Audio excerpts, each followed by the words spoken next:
to name. Back before we learned the words to start a fight. Back before they told us that the haters were right. He spoke the truth, let there be, and there was. Love's the language, love's your native tongue. My heart is a beating on my head. In oblivion, my soul such a long way from my lips, my lungs, my native tongue. My friend, where did we go wrong? My lord, we forgot our sound. My soul such a long way from my lips, my lungs, my native tongue. So sing it out, get loud, yeah. Louder than the voices in the crowd, yeah. Even when they're trying to drown you out, yeah. Your lips, your lungs, your native tongue. So sing it out, get loud, yeah. Louder than the darkness and the doubts, yeah. Louder than the curses and the shouts, yeah. Your lips, your lungs, your native tongue.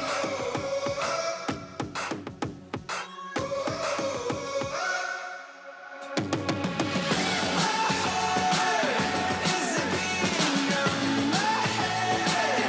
In oblivion, my soul such a long way from my lips, my lungs, my native tongue. My friend, where did we go wrong?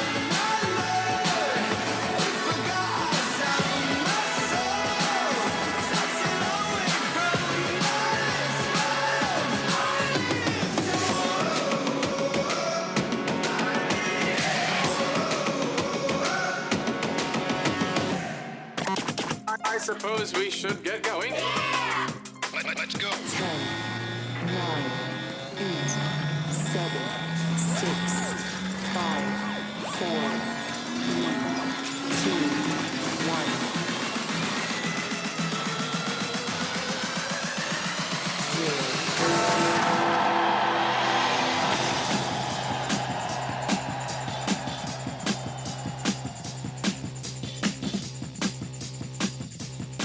You ready, man?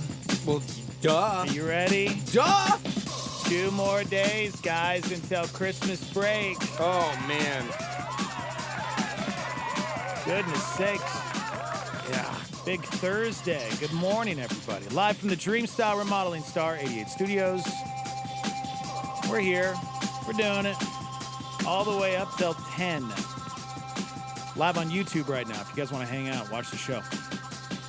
And phone lines are open. 505-338-3700.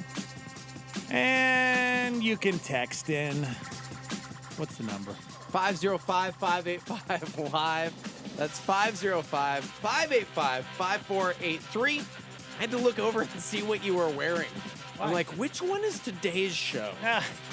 I do the same thing. Which hoodie are you wearing Which today? hoodie am I wearing? That's right. Gosh, I need to ask Jake for a winter jacket. Heading up to Montana this weekend. I got some you can borrow. I don't know if I can fit into yours, man. No, because I used to buy like super baggy stuff. Really? Yeah. I just need something warm. All right. Need some snow packs. You got snow packs? I do. I need some. What size shoe? 12s. Ugh, I guess that'll work. What size shoe do you wear? I'm a 6. I'm a size 10. Can you imagine if I was like 6? I can maybe fit into a 7, but I prefer a 6. I just swim in 7s. A woman you know? 6, yeah. My hands are so little, I'm surprised I don't have size 6 in my shoes, but, you know. Anyways, yeah. Welcome to the program, guys. We're here. You know what I'm going to start doing? I went out and I walked around the campus this morning, Ooh. and it woke me up Yeah, because it's so cold outside. it really is. I'm thinking, all right, if the sauna thing, you know, and you put stress on your body and it's supposed to be super healthy for you. Yeah. Well, I know if you do the opposite and you do the really, really cold, that also has amazing health benefits. So Yeah. Why not just go out in my hoodie and walk around when it's, 25 degrees and I feel pretty good. I feel awake. Kind of weird. Not used to this. See, and I'm doing the opposite. I got this app that I was told will clear my head space Really? in the morning. Yeah. Clear your headspace? Yeah, like it's to prepare you for the day. Huh. I actually haven't started it. Who told you about that? A friend. Hmm. How to train your mind for a happier, healthier life. I don't know, man. Yeah. Looks like witchcraft to me. Have you ever meditated? Is that a demon? It's a meditation app. Hmm. Yeah. Does it talk to you? Or do you I have to mean, read it? You're supposed to like meditate. Okay. Yeah, I'm not gonna do this. Yeah, right now. delete that. I don't know. I don't know if that's safe. Should probably delete it. Session 1. Do we want to meditate for 3 minutes, 5 minutes, or 10 minutes? Well, hit play and see what happens. Okay. I want to see if there's any. Oh, Over the next 10 sessions, I'm going to show you a really simple way of getting some more headspace in your life. And don't worry if you've never done anything like this before. This is a really straightforward technique, and I'm going to talk you through Right. every step of the way. He's British. I trust him. All you need to do is to sit back, relax, and allow the body and mind to unwind. Yes, I don't know do if I it. like his So just voice. take a moment. Okay. It's his delivery. He sounds like he's. He's British. I trust him. Well, exactly. That's the only thing that's. You're the opposite Saving of him. headspace for me right now. Except his delivery is like, I don't know if I really want to be here, but. I you want to know, here we meditate, go. and you're like stressing me out already. Whoa, just take some deep breaths through your nose, out through your mouth. Mm-hmm. It's a natural high, they say. It's like blowing up a balloon. You feel dizzy afterwards. You do. Mm-hmm. I thought that was just me getting old. No, not at all. Mm. Yep, big show. How much would you pay for a perfect night of sleep? How much would I pay for a perfect night of sleep? Mm-hmm. How much would I pay for? You should ask Chrissy that because right now she's complaining about our mattress. Oh, We've like had it since we got married. We've been married 16 years. yeah, that's a long And she's time. like, my neck and my back Yeah. and my hips. And I'm going, well, let's get a new mattress. And then I saw how much they are and I was like, you know what? Mm-hmm. This one's good too, though. Yep. Like, this one's good. Yeah, it's like buying a car. Yeah. Buying a mattress is like like a whole new bed is like buying a car. I didn't realize this. And so I had a couple different friends go, oh, dude, buy this one. Oh, buy this one. And then I looked at them and they were like, I ain't going to spend $2,500 Yeah, on a mattress. My bed's just fine. Yeah. I'm okay. I'm going to buy this egg crate for $80 and she's going to sleep on that and it'll be just as good. Nope, that one didn't work. Yeah. Her parents got us this like squishy thing that you put like on the Oh, top. yeah. I've Just had do one of those. that. Just do that. That We- actually worked great for me. No, that didn't work. Mm-mm. I got one of those at Costco one time, and it was, man, it was like getting a whole new bed. Huh. See, Thebes says Ashley wants a new mattress too. I just got to find like a buy one, get one free mattress and then have Thebes buy it and I'll get the free one. Wow. I think that's what he meant by that. Hmm. Yeah.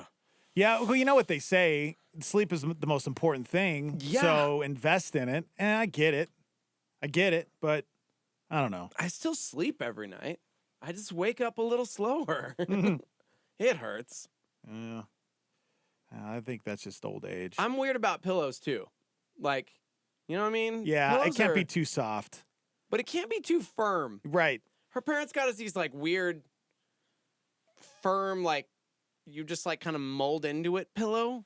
And I move too much, I think. Yeah? Yeah, because you move and it's like, whoa, and then it's like stiff. It's like old marshmallows. That They're kind of hard. actually sounds beautiful. It's I don't know. I bought the Miracle Pillow What is that? as seen on TV. You ever been to that section at Walgreens? No. Yeah, they sell the Miracle Pillow. Mm. And I'm like, well, I guess I could give this a shot. Yeah. Yeah. Let's just say no miracles happening. No. I mean, I still use it, but nothing too fancy about it. Yeah. I don't like feather pillows. Because by the end, like, you wake up in the middle of the night and your head's basically Yeah. sunk in Like and you just you're on ate the a mattress. goose. Yeah. You I ate hate a that. goose. You're like, How do the feathers get out? See, somebody said Costco mattress topper for the win. Nah, man. See, that's what I got. That's what I got too. Nah. Huh. That's ain't me. weird. Doesn't work. It didn't work. I don't understand why it didn't work. Well, because it's just like, Is it too soft? I'm telling you, we've had this mattress for so many. Everybody's going, you need to change out your mattress every 8 years. And I'm like, yeah. Every 8 years, huh? Do we get Wow. a prize if we go double that?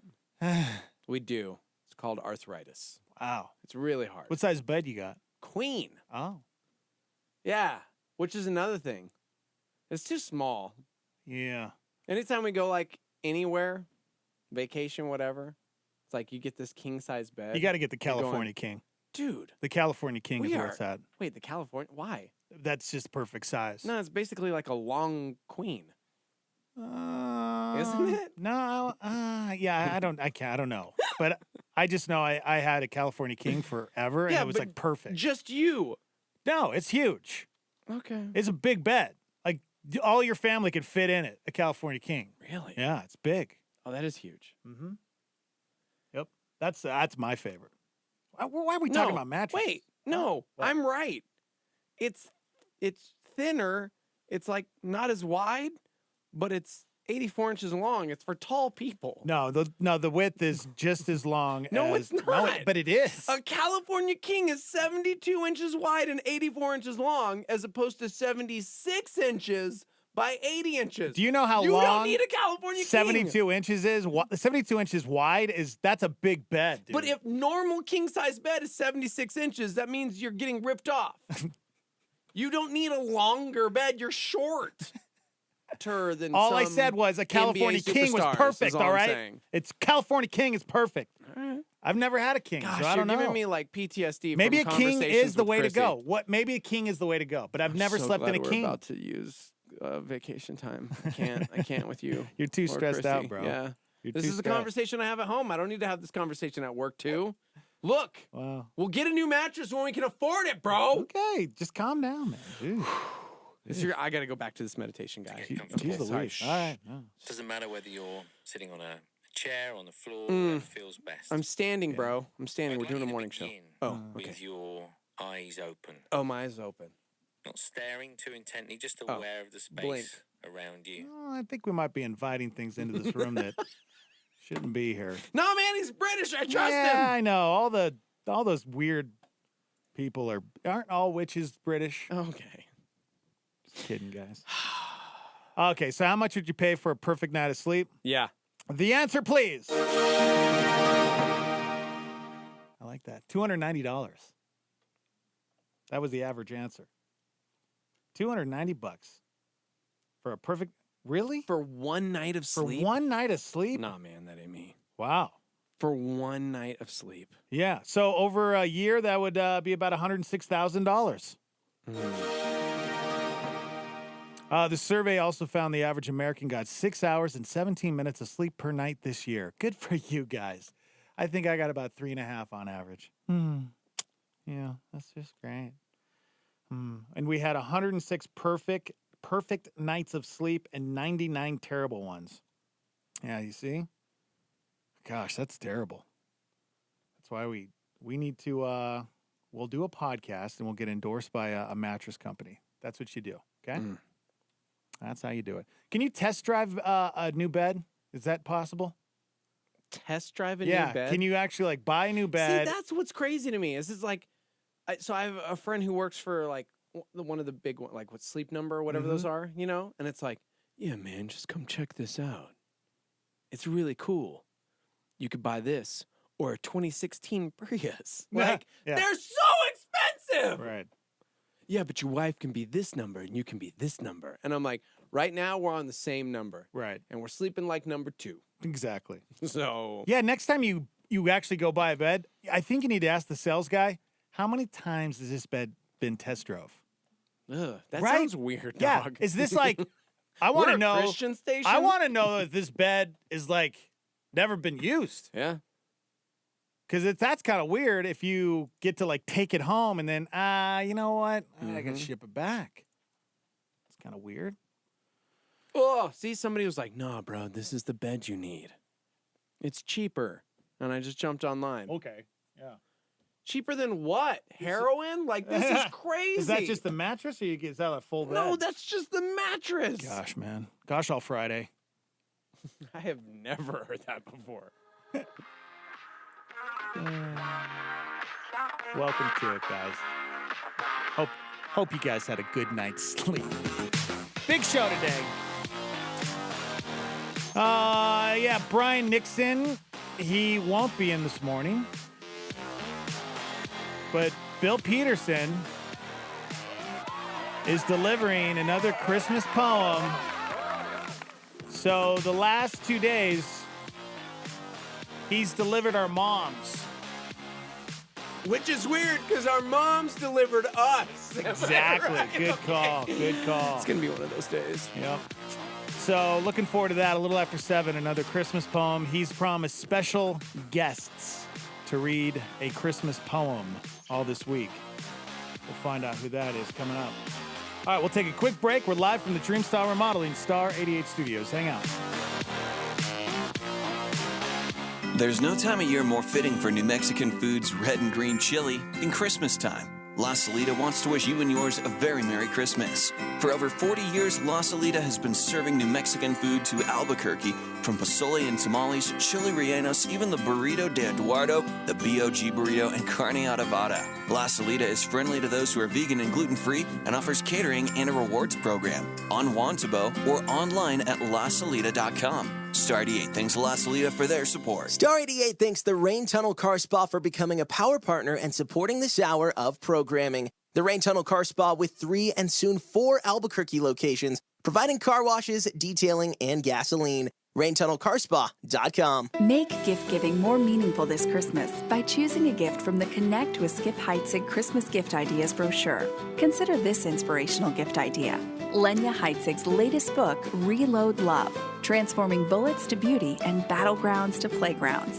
Reload Love tells the story of how God used Lenya's heartbroken prayers for the plight of refugees to build a ministry that turns weapons of war into something beautiful. Really, where terror strikes, that's where we ask God to go. And I never thought I'd say this, but where the bullets are flying and kids are caught in the crossfire of terrorism, that's where we want to be. The Connect with Skip Heitzig Christmas Gift Ideas brochure offers Reload Love and more gifts that inspire, including Lenya's beloved Bible study, Live Brilliantly, a study in the book of 1 John.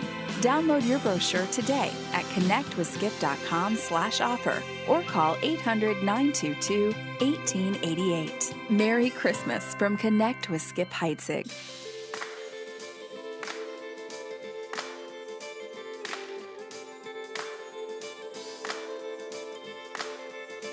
I was blinded, you gave me eyes to see. I was going under, you reached out to me. No, there's nothing you won't do to pick me up and pull me through. Every hour, 8 days a week, yeah. Your love is like a fountain, it'll never run dry, it'll never run dry. Your love is moving mountains,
Jordan Felice, I love that dude. He's such a good dude. You know what I'm saying? Witness. It's Star 88. Good morning. Oh, hi. 6:29. Yeah. High today at 53 degrees. The Morning Invasion with Dex and Steve-O on Star 88. 53 degrees. That doesn't feel like Christmas. Well, that's what we get for living in the desert. Welcome to it. Merry Christmas, everybody. You guys can hang out with us. YouTube Live at Star 88 FM. And phone lines are open, 505-338-3700. Looking forward to that Christmas poem, Bill Peterson, and a special guest. Who will it be? Who will it be? I feel like he's going to have a it's hard Shia time. LaBeouf. Really? You think it might be? I think so. Oh, I hope so. It better be A-list, you know? Oh. An What? A-list. Like a Patrick Fabian, you know? We're going to have to go big, or he's going to have to go big. Yeah, I said pressure on Shia us. LaBeouf, bro. I'd rather have Patrick Fabian. Yeah, I mean, Way cooler. I love Patrick. Hey, you know, I wouldn't kick Shia out of the sauna, but I like Patrick. Yeah. By the way, we interviewed Patrick Fabian from Better Call Saul and Dry Sauna. Don't Sweat the Small Stuff, coming to a YouTube near you. Dude, really soon, guys, actually. We have a meeting today to discuss when to launch it. Yeah. Probably gonna middle of next year, I'm Definitely guessing. going to need you guys to subscribe. We might even have to launch it in 2020. We're not sure yet. We want to get at least 150 episodes filmed and produced before we actually launch the show. Wow. That was the advice that Jordy and Brent gave us. Oh, okay. Really? 2020? Is that normal for a show? Are we waiting that long? What if we just never released it? You know? Dude, it's just always looming. Yes. It's like we have it. Mhm. We have it. We It's really locked in do. a vault, and we're never going to release it until, like, it's like a time capsule, you know? Mm-hmm. It's a time capsule. It's a digital time capsule, and they only get released in 50 years. What if, wow, we could be the first digital time capsule. That Google that mean- and see if that's real. Okay. Like, the only time it'll ever release is like in 50 years. We'd be huge, but we'd be dead. Yeah. Somebody said, wait, this already exists. Oh. It's called Buck's Podcast. Oh, okay. Yeah. Yeah, I remember for like a year straight, every time we Dude. talked to him, he's like, yeah, guys, I'm working on that podcast. Yeah, just me and Double J Yeah. doing a podcast. I spent 10 grand on a home studio in my basement. That's going to be awesome. And We're doing it. they recorded, I think, 2 episodes, and nobody's ever heard them. Double J moved to Hawaii. What's funny is Wait, is that going to be like our sauna show? We're going to film all Exactly. these episodes and then I'm going to move. exactly. Wait, what? Amazing. You're moving? Huh? No. We're gonna have to start from scratch. We're gonna have to destroy all the episodes Yeah. because it'll be very confusing if all of a sudden This you're is just true. gone. You know? Yeah. Who would do that? Exactly. You would never do that. You know what? What if I don't come back from Montana? What if you don't? What if I go up there and I'm like, you know what?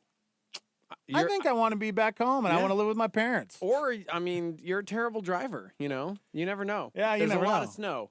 In Exactly. A Benz, bro? Yep, I know. It could be bad. Okay. Pray for me, guys. Oh, where can my baby be? The Lord took her away from Steve. Get out of here. Don't die, bro. You know what I watched yesterday? Facebook reminded me about our old YouTube show that we launched a couple years ago with Wait, a YouTube show? with Teo. Oh, which Yeah. one was she? Stand By for Awesome was the name of the show, Yeah. and it was yesterday was the episode where we said goodbye to Teo, and I was sitting there going, man, this was pretty fun. This It was a good time. was. It was like a YouTube show that nobody ever watched because had a Teo good was always time. scared to death to promote it on the station. Yeah. because he thought the powers that be would want to take control of this massively huge He was YouTube show always that we afraid had. of the Illuminati. Yeah, he's like, man, if we start making money, wait, I can't do the accent. You do it. oh man, hey, if we start making money, they're gonna want to get their hands in it, man. So we can't let anybody know we do a YouTube show. It's like, but we have a YouTube show, Yeah, and we nobody's ever want heard people of. to watch it. Yeah. Yeah, man. I don't know, man. I just don't think. But it was basically the morning show Yeah. in television form. Right. But it was like produced. Yeah. It was awesome. Good guests. It was It hilarious. really was. Yeah. Teo. You know who the only people that have ever watched that show are people on treadmills. Mm-hmm. Every It's on time TV here still. every time somebody has hit us up, Yeah. it's always, oh, I was at the gym and I saw you guys on the treadmill. And it's like, yeah. Or that one dude, he was like, yeah, man, I was passing through town at a Motel 6 and turned on the public access channel and there you guys were. It's like, that's cool. Right on. Yeah, that's like super underground. That's like the most hipster YouTube show out there. Yeah. It's awesome, but nobody's ever seen it. Yeah. Maybe we only think it's awesome, though. You know, maybe that's why. Maybe it's just a terrible show. Yeah, maybe. But, you know, we'll see what happens. Mm-hmm. Let's see. Coming up, a woman is in a fight with her neighbors over their Christmas dragons. You ever seen a Christmas dragon? Weird. I don't think I've ever seen Guys, these. this is a whole house of Christmas dragons. Wow.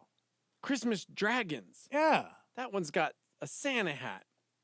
These are dragons. Oh, look at that one. It's got a little Christmas scarf on it. They're very cute. I mean, I will say at least they're doing something. I do feel bad because the Jeter boys are like, when are we going to decorate for Christmas? And I'm like, 2019 maybe? I don't know. Not happening this one, though. Oh, man. It's the 20th. You basically get like 4 good days. Yeah, exactly. Yeah. Yeah. Yeah. Pray for those Jeter boys.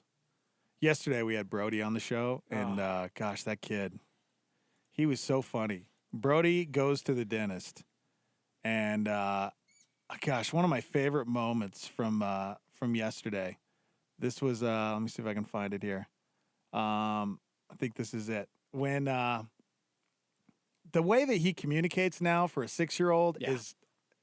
He's like talks just like you and Chrissy. It's like a combination of you and Chrissy and how you guys talk, because you guys are very well spoken. He also will not care if you're speaking. He interrupts, yeah. but just you. Like, have you noticed he doesn't interrupt his daddy?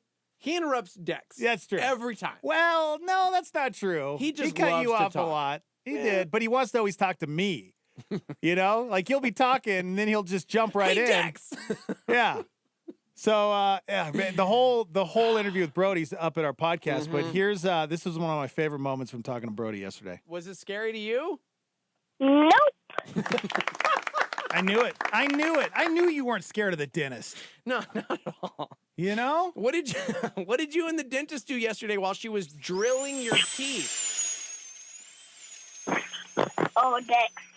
You're gonna like this. Oh. You're gonna love it. You're gonna love it. Oh boy. I watched Moana. He watched You Moana. watched Moana? Oh my gosh. That was Dex. That's Chrissy. That's Chrissy. Dex. You're gonna love it. Oh gosh. Oh, Dex. You're gonna like this. You're gonna love this. Dude, best 6-year-old. Yeah, and He's in such a great mood. I was trying to trick him, but he's so smart. I was like, hey, Brody, guess who's on the phone? Brody. Oh, wait, look at this, Brody. Guess who's joining us on the show right now? Brody is on the phone and wants to talk to Brody. Do you want to talk to Brody? No, that's actually kind of confusing. Brody and Brody. Which food do you like? Yeah. Hold on. Brody's on the phone. Listen to Brody. Which food do you like? Literally, that's me when I said it a long time ago. No, I don't think so. This is Brody on the phone wanting to talk to Brody. Go ahead, Brody. I don't know. What the? Gosh, that was a great interview with Brody yesterday. Brody interviewing Brody. 6 years old.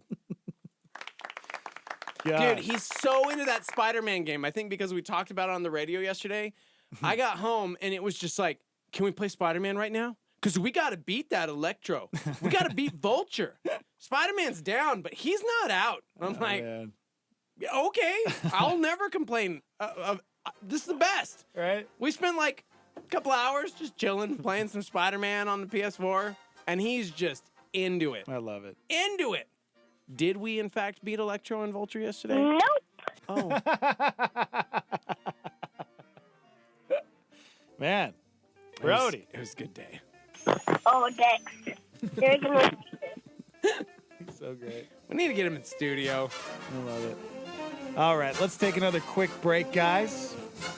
Huge show today. Of course, Bill Peterson promises the greatest reading of a Christmas poem coming up. I can't hardly wait. We'll be right back. Hang on.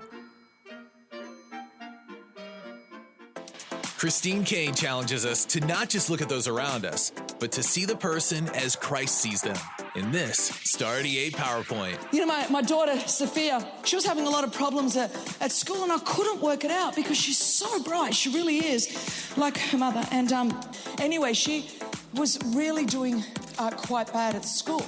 And I thought there's a disparity here. I wasn't kind of being one of those, mothers that think your kid's awesome. I really wasn't.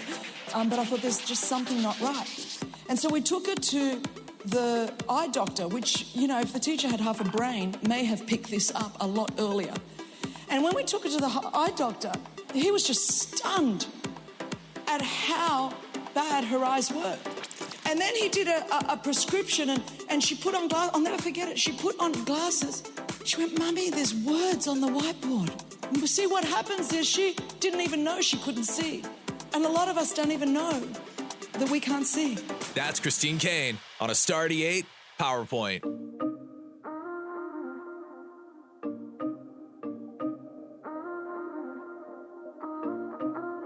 Lately I've been reeling, watching the nightly news. Don't seem to find the rhythm, just wanna sing the blues. Feels like a song that never stops. Feels like it's never gonna. Gotta get that fire back in my bones before my heart turns into stone.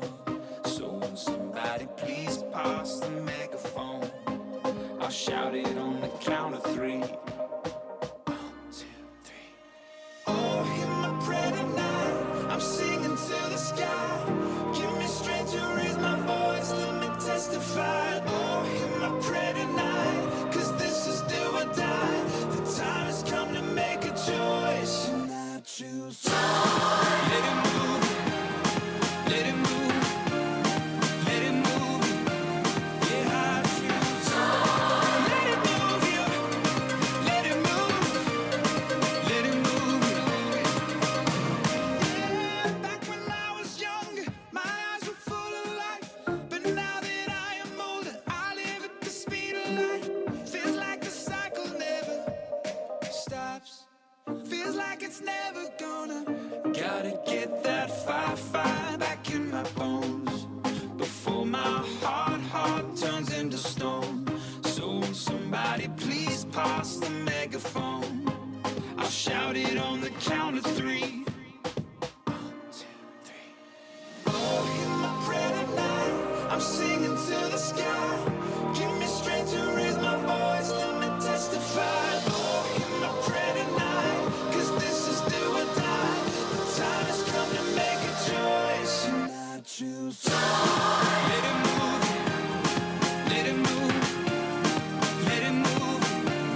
Yeah, I choose. Let it move you. Let it move. Let it move. Though I walk through the valley in the shadow of night, oh, with you by my side, I'm stepping into the light. I choose.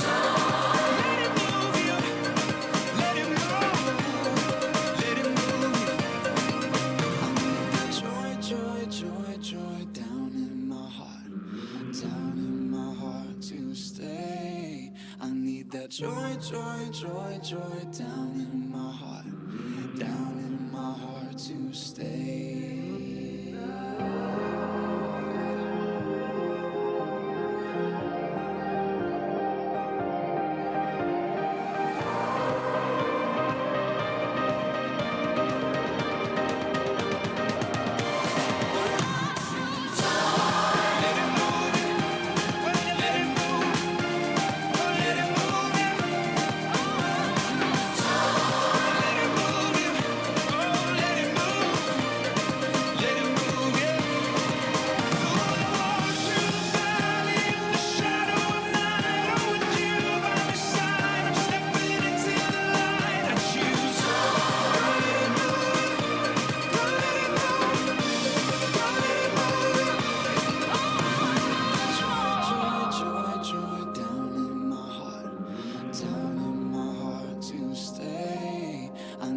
Joy, joy, joy, joy, down in my heart to stay. For King and Country, joy. Joy, joy, down in my heart. Okay. Down in my heart. 6:45, good morning. Don't you feel like dancing and singing? Sure, man. Telling you, man, go outside right now, run around the Don't campus. yell at me. High today at 53 degrees. What's going on in the news today? All American troops in Syria are leaving. We have won against ISIS, and now it's time for our troops to come back home. It's a terrible mistake. I think it takes courage to do this. This is an Obama-like move. Stocks plummeting after the Federal Reserve announced it's raising interest rates. The Dow closed at its lowest point in 2018. Facebook is in trouble again. The social media giant gave its corporate business partners extensive access to your personal data. In Tennessee, the 5-year-old boy alone, crying and trapped inside his school bus. 5-year-old had fallen asleep. Our teacher's supposed to walk through. She looked under the seats and said she looked for legs and book bags and didn't see anything. Tucker Carlson has taken criticism for his recent comments on immigration. Some advertisers are leaving. We have a moral obligation to admit the world's poor, they tell us, even if it makes our own country poorer and dirtier and more divided. The Insurance Institute for Highway Safety is out with its top safety picks. The Chrysler Pacifica minivan is the only American vehicle on the list. Elon Musk unveiled the first tunnel in what he hopes will become a network of underground highways. Do you see that? The Elon Musk tunnel. Did you get a chance to see that yet? Okay, I had it here. Yeah, here it is, right here. Is it real though? Yeah, it's and real. where does it go? Elon Musk posted a video of a test drive through the Boring Company Loop, which is a tunnel for cars that he's been drilling under Los Angeles. Yeah. All right, so he posted a video, and it's one of his cars, and it gets lowered down into this really cool like tunnel cave, and it's like on a track, almost like a roller coaster, like a theme park ride, and it takes off. How fast does it go? 1,000 miles an hour, dude. Whoa. Yeah. That like light speed. He's the only one How that's ever fast been is able it to really crack going? Star Wars light speed. No, but look at how fast that's traveling. Exactly. Wow. I'm actually really impressed. I'm not going to lie, because it's very cool. As it lowered down, it's really slow. And I'm thinking, remember at Disneyland when like It's a Small World breaks down and you're in the middle of the ride and you're stuck listening to those stupid children sing for hours on end because there's nowhere to go? Mm-hmm. Like, what happens with the two? And then all of a sudden it took off and it's going really fast. I could see people that are claustrophobic would never, ever use this tunnel system. Right here. Because if it broke No, down I know. and you were I'm stuck looking in at that that tunnel, going- you'd freak out. Well, think of if it broke down, chances are if you're in the tunnel, it's not going to be good. You're going to die. Yep. Yeah, dude. Nobody will ever get to Look you. at how fast that car was traveling. I mean, if it breaks down, that means there's probably an accident, which means there's a bunch of cars traveling at a very high rate of speed that just slammed into each other. Well, okay, I'm trying to figure out this tunnel system because I get that that's definitely gonna, you can't get in an accident really, you know? Yeah. So, but if everybody's using this tunnel, wouldn't it take just as long waiting in line to, it's like waiting at a line at a theme park. It sometimes takes hours. Yeah. So if everybody's like waiting to get into the tunnel, wouldn't you rather just drive home instead of like waiting to get to the tunnel?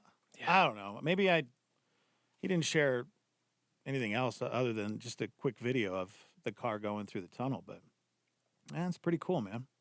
Good for him. I can't believe they did that pretty fast. I think it was last year talking about how they just started digging. Yeah. Oh, there's another video here. Look at that. Look at that thing. I didn't watch this video. That Elon Musk, I tell you. I think he might be an alien. Coming up. Yeah, somebody said in a tunnel in a highly seismic active area of the United States. No thanks. Yeah, right? Yeah. Yeah, what happens if an earthquake happens? Good. Pool Boy says it's 150 miles an hour. That's fast, man. That's really fast. That is fast. I'm good. I'm good. I'll just take the 5. I'll just take the 5. I'll just take the 5. And you know, I hate LA traffic. Oh, it's the worst. I'll take the 5. I'll sit in traffic for an hour and a half. Yeah, 2 especially hours. if you're driving a Tesla, because then you can just kick back and the Tesla can take you home. I'm like, I'll deal. There's no way I'm getting in that tunnel. No way I'm getting in that tunnel. I wonder if, what if you had like let's say I drove my 1999 Chevy Lumina. Would I be able to use that in the tunnel? Yeah, because the tires lock in, the car's lowered, and it's basically on a lift. Like it's almost like when you go into those car washes and it grabs your tires and like takes you through. You're on a track. So it's not your car performing at this high rate of speed. It's this track. I just don't know if my car could handle that speed. It would shake apart. Yeah. Yeah. Like an old car that's, falling apart. Yeah. Yeah, what if my car breaks? It's by the way, Jay Wobbles 07 says there isn't a ton of electric cars and it's only for electric cars. Yeah, so that's what I kind of thought. Yeah. Yeah, so it'll be a while before everybody has that. So it's exclusive for electric cars. You have to have one of Elon Musk's Teslas or something. Well, it makes sense because you think about it. Somebody said, "What about like emissions in the tunnel?" Yeah, exactly. So that's probably why it's got to be an electric car. Mm-hmm. You're just taking in all that carbon. Yeah, no. I pull up with my 1999 Chevy Lumina, expecting to get in. Well, it's for the elite guys, best of the best. Coming up, Bill Peterson throwing down a Christmas poem. Special guest. We don't know who. It was so funny yesterday. We sat down for dinner and he goes, "Promise me you guys don't know who the special guests are." I'm like, I don't know. I'm guessing. And he's like, "You promise?" Because I feel like you guys know. And I'm like, I don't know. I don't think Steve-O knows, but I don't know. No, I literally called my mom yesterday afternoon and was like, "How'd that happen?" Yes. So, Mom? Yeah. Mom? What's up? She was laughing so hard. I was laughing at that Bill had my phone number. It's really funny. I'm like, yeah, it's not that funny. Yeah. Don't give Bill your phone number, Mom. That's good. So, he's all paranoid and worried that we know. Nope. I'm like, well, where's the fun in that? I like surprises. Exactly. I don't want to open up my Christmas gift early. Come on, man. You know what else he's really into? This is hilarious. You know, if you didn't know, Bill Peterson loves President Trump. I mean, loves President Trump. Oh, we've had multiple people hoping and praying that that's who the guest is. And I'm like, yeah, okay. Yeah. Because he's going to be able to three-way call the president on an unsecured line. Easy, bro. Yeah, easy. I mean, yeah. I guess it is President Trump, so if he really wanted to, he'd just do it anyway. So... Yeah, did you hear about, he started telling me about this war vet who lost 3 limbs in war. And he decided to create a GoFundMe page to raise money to build the wall.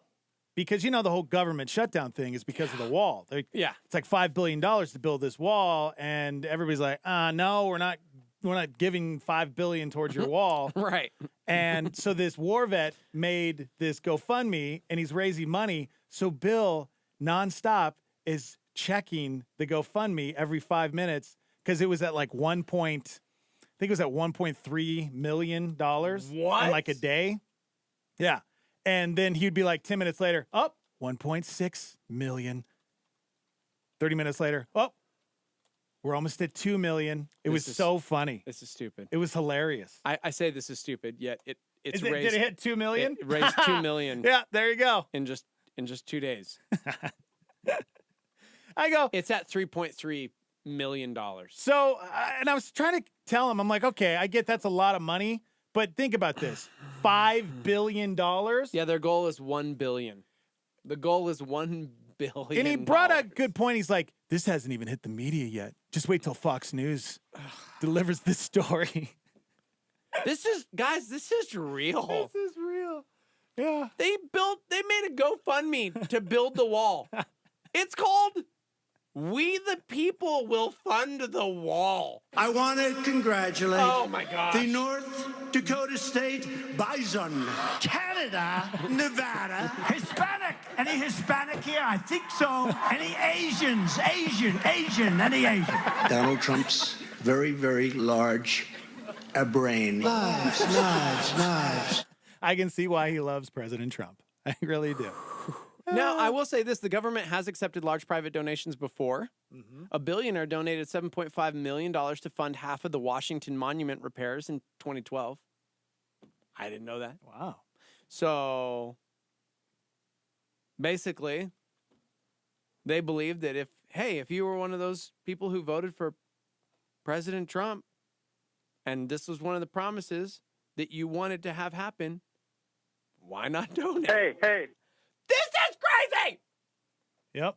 There you go, Bill. If you're listening, 3.3 Dang it, million. why didn't you tell me about this? You realize how often I'm going to be refreshing this stupid thing? You're going to be like Bill. Yeah, except oppositely, not like, oh man, I'm so excited. I'm going to be like, I can't believe this. I can't believe this is happening. They're really doing this. There is no way. Mark my words. No way! They'll get to $1 billion? No! Exactly. That's what I told him. I tried to tell him that. $1 billion? Yeah, $1 billion, Bill? Really? He's like, oh, will you wait till the media gets a hold of the story? No! It's going to explode. I'm like, okay. It's exploding. I got a hold of it. The media. Oh, man, don't even get me started on the media. It's been a week with the media here locally. That's so funny. Oh. Yeah, I don't know if he really understands, like, what $1 billion is, you know? Because think about this. I read this fact the other day, all right? Yeah. 1 million seconds ago. Yeah. Okay, from right now, it was November 28th. Okay? 1 million seconds ago. Wait, actually, this happened, let's see. 1, 2, 3, 4, 5. So that was 5 days ago. Okay. 1 billion seconds ago, it was 1987. Yeah, that's a lot. The jump from 1 million to 1 billion. Yeah. Okay, think about that, guys. 1 million seconds ago, it was like November 25th or something. 1 billion seconds ago, it was 1987. That's a big jump. And 1 trillion seconds ago, it was roughly 30,000 BC. 1 trillion seconds ago, it was 30,000 BC. So the jump from 1 million to 1 billion is huge. How'd you like that? That was good. Huge. I want to congratulate. Oh, man.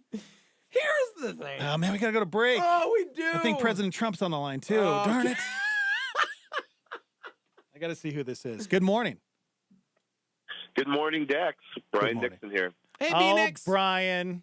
We heard the news. It's not 7 o'clock yet. We heard the news. It's not? No, it's not. We've got a guest before you. We'll call you. Don't call us. We'll call you. We'll call you. Hey, guys, what if I don't like the guest you have before me? I mean, if you really cared, you'd be here. Exactly. Good point.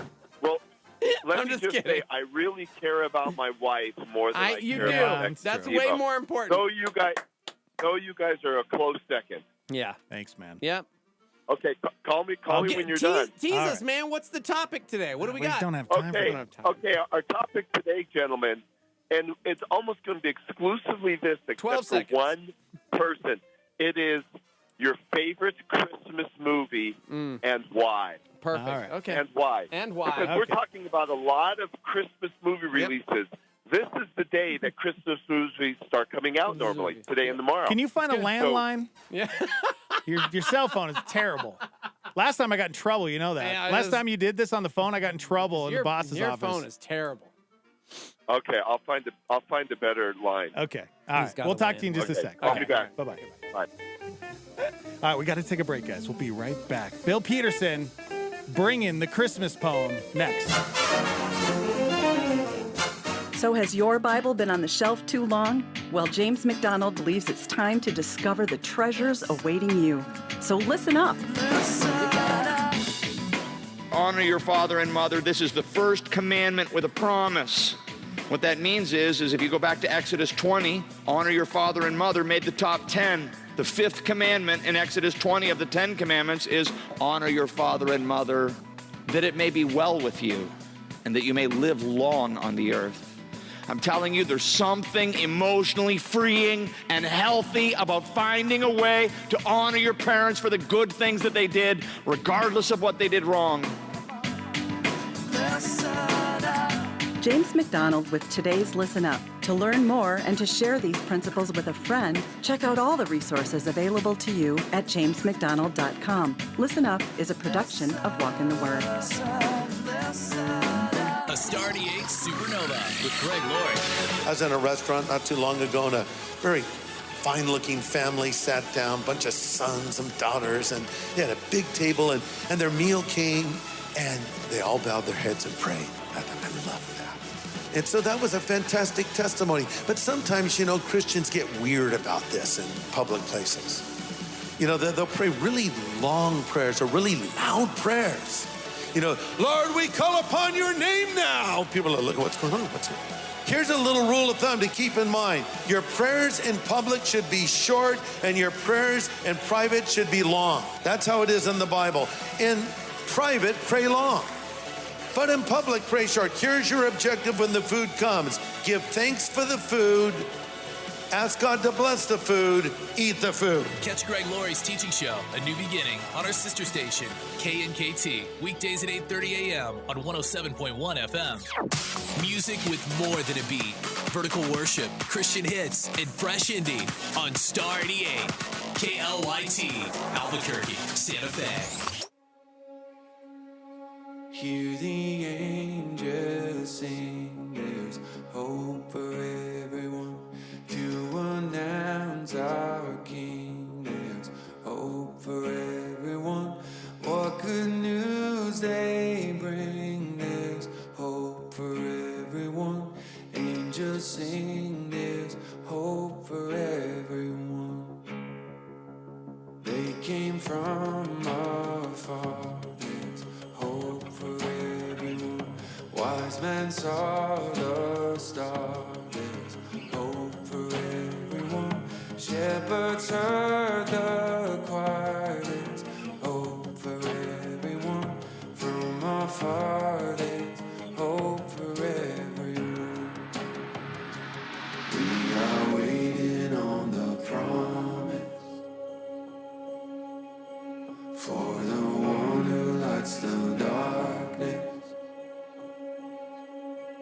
bending low to be among us. Bring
that a gong at the end there? Heck yeah, That's man. pretty sweet.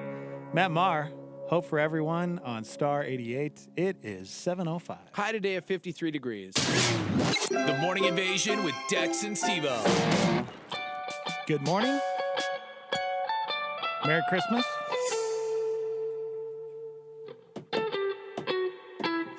Yeah. Guys, Christmas. So close. Don't you guys peek under the tree. You guys put those presents down. Can't wait, man. I have so many presents under the tree. It's ridiculous. I don't have any. Yeah. But I'm excited for our White Elephant Christmas party this Saturday. That's this Saturday. I know, Yeah. me too. I'm so excited.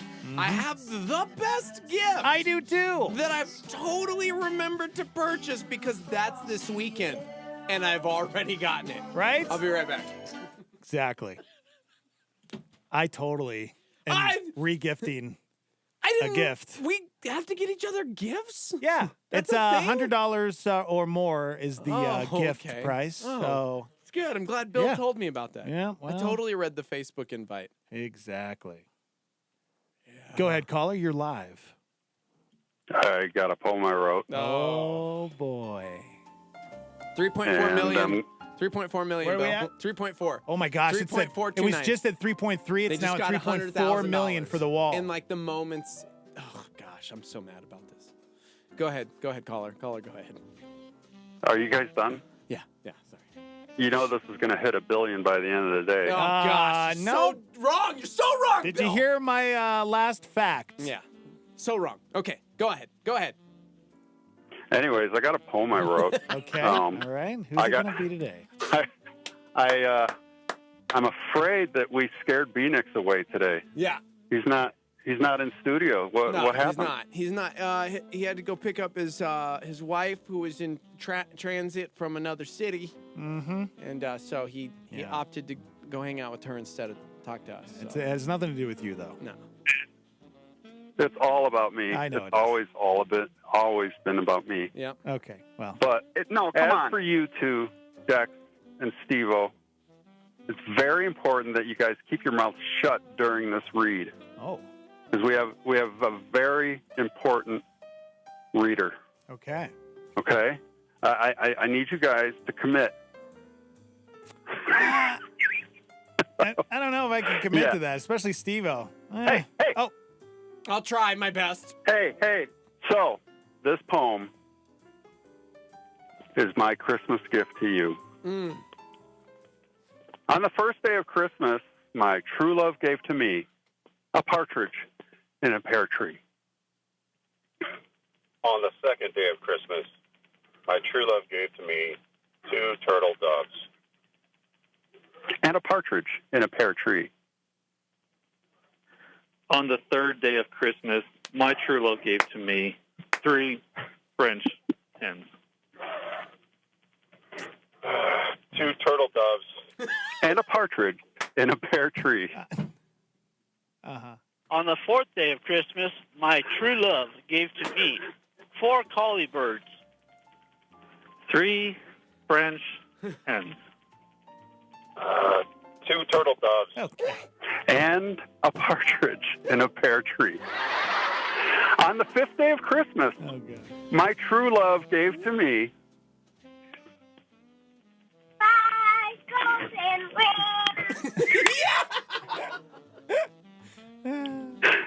4 collie. Is it collie like the dog, or is it Colleen like the bird? Oh, 3 French hens. 2 turtle doves. and a partridge in a pear tree. On the 6th day of Christmas, my true love gave to me 6 geese a-laying.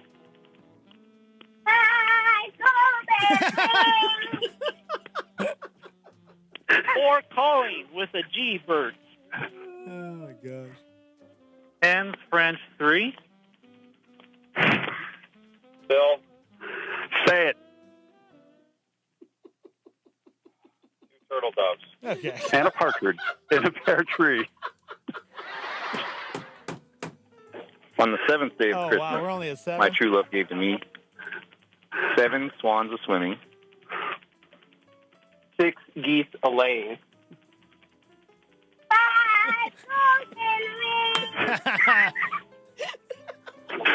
4 calling birds. Oh, my gosh. 3 French hens. No. Say it. Hey. Turtle doves. And a partridge in a pear tree. Oh, my gosh. On the 8th day of Christmas, my true love gave to me, what was it? 8 maids milking. 7 swans are swimming. 6 geese a-laying. Oh, wow.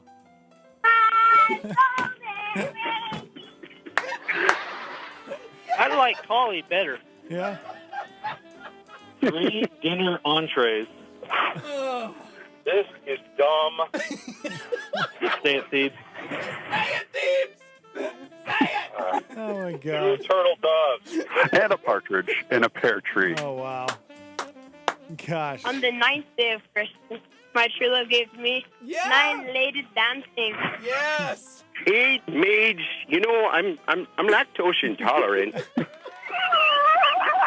7 swans are swimming. 6 geese a-laying.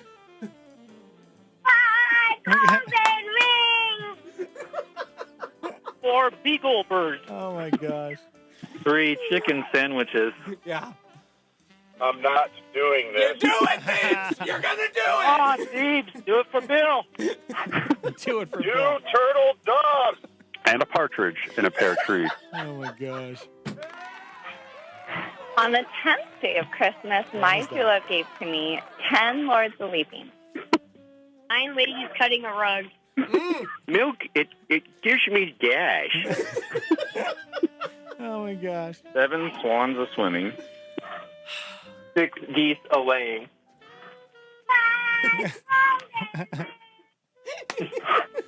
4 German Shepherd birds. 3 Chick-fil-A sauces. Mike. Just do it, Thebes. Just Thebes. Come on, do it. Just come on, do it, Thebes.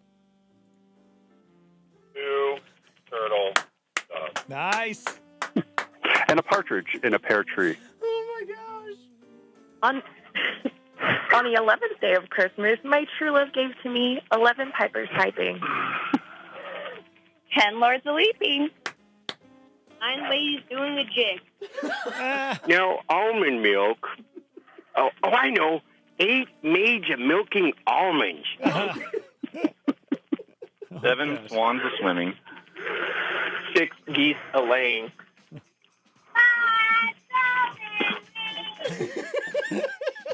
4 turkey birds.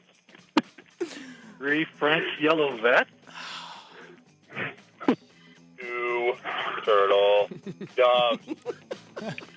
And a partridge in a pear tree. Are we making it? Are we getting Last to it? one, I think. On the 12th day of Christmas, my true love gave to me 12 drummers drumming.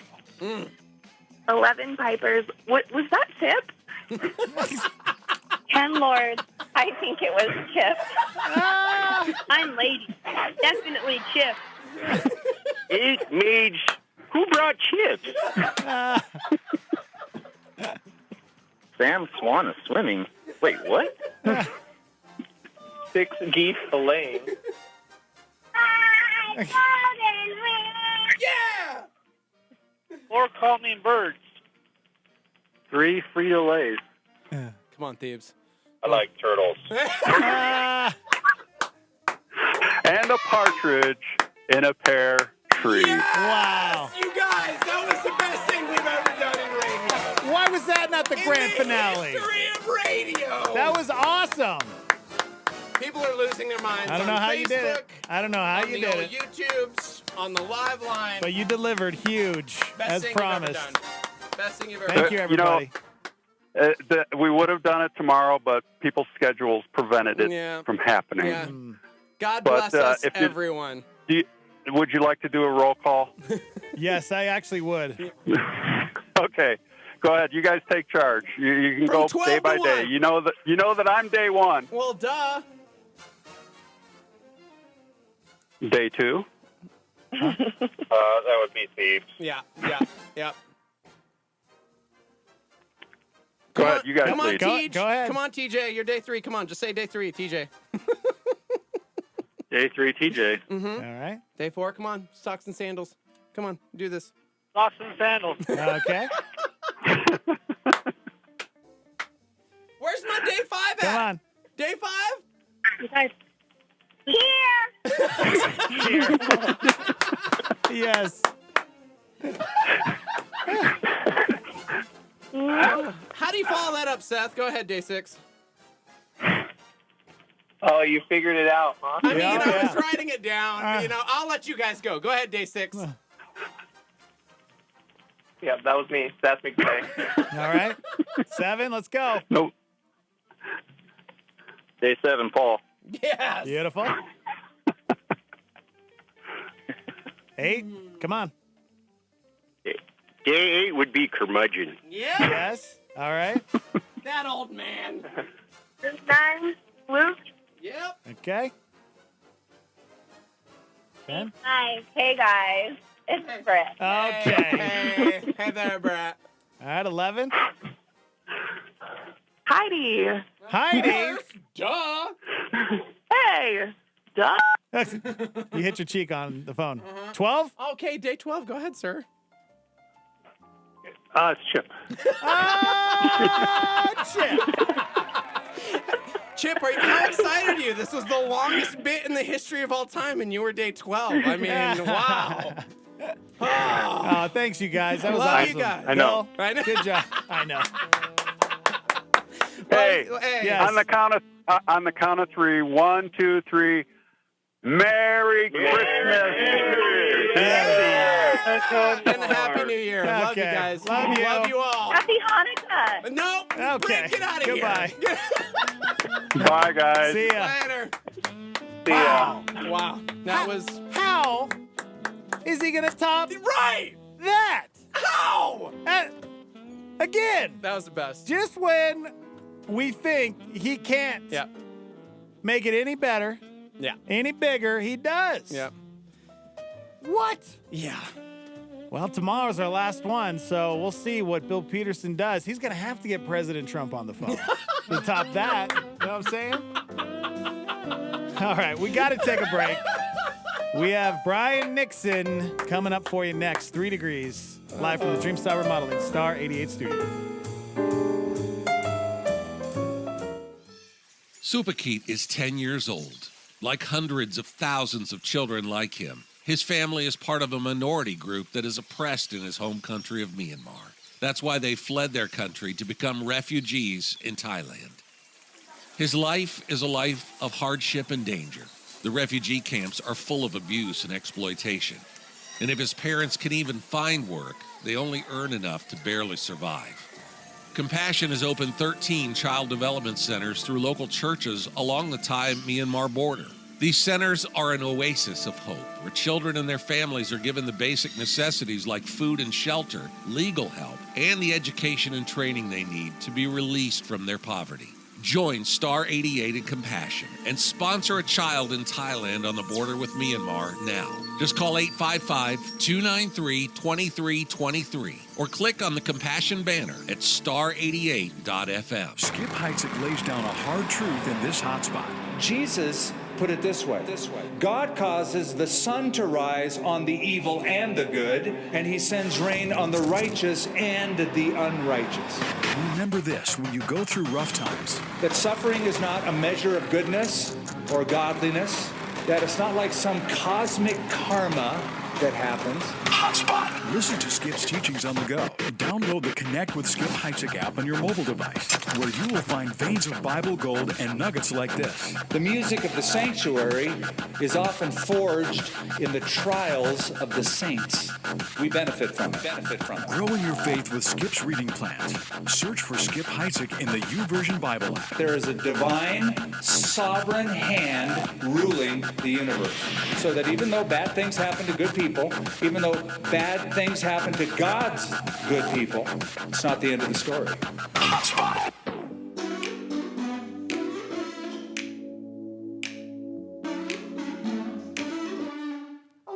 I'm Captivated, I say it, I'm on a whole new retreat. My space invaded, upgraded, I hear you talking to me. It's in the boom of the thunder, it's in the cool of the rain. And I'll say, I don't ever wanna get away. Tonight is beautiful, it's got my mind on you. And everywhere I turn is a reminder. I see you in everything, all day. And every beat of my heart keeps reminding me. I see you in every little thing, all day.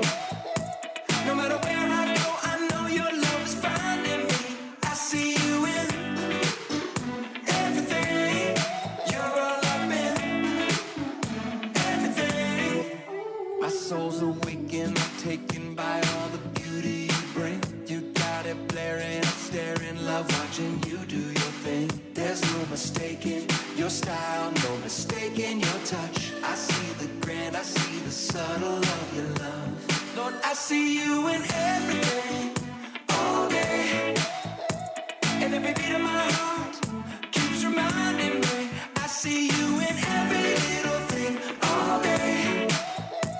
No matter where I go, I know your love is finding me. It's finding me in everything, all day. And every beat of my heart keeps reminding me. I see you in every little thing, all day. No matter where I go, I know your love is finding me.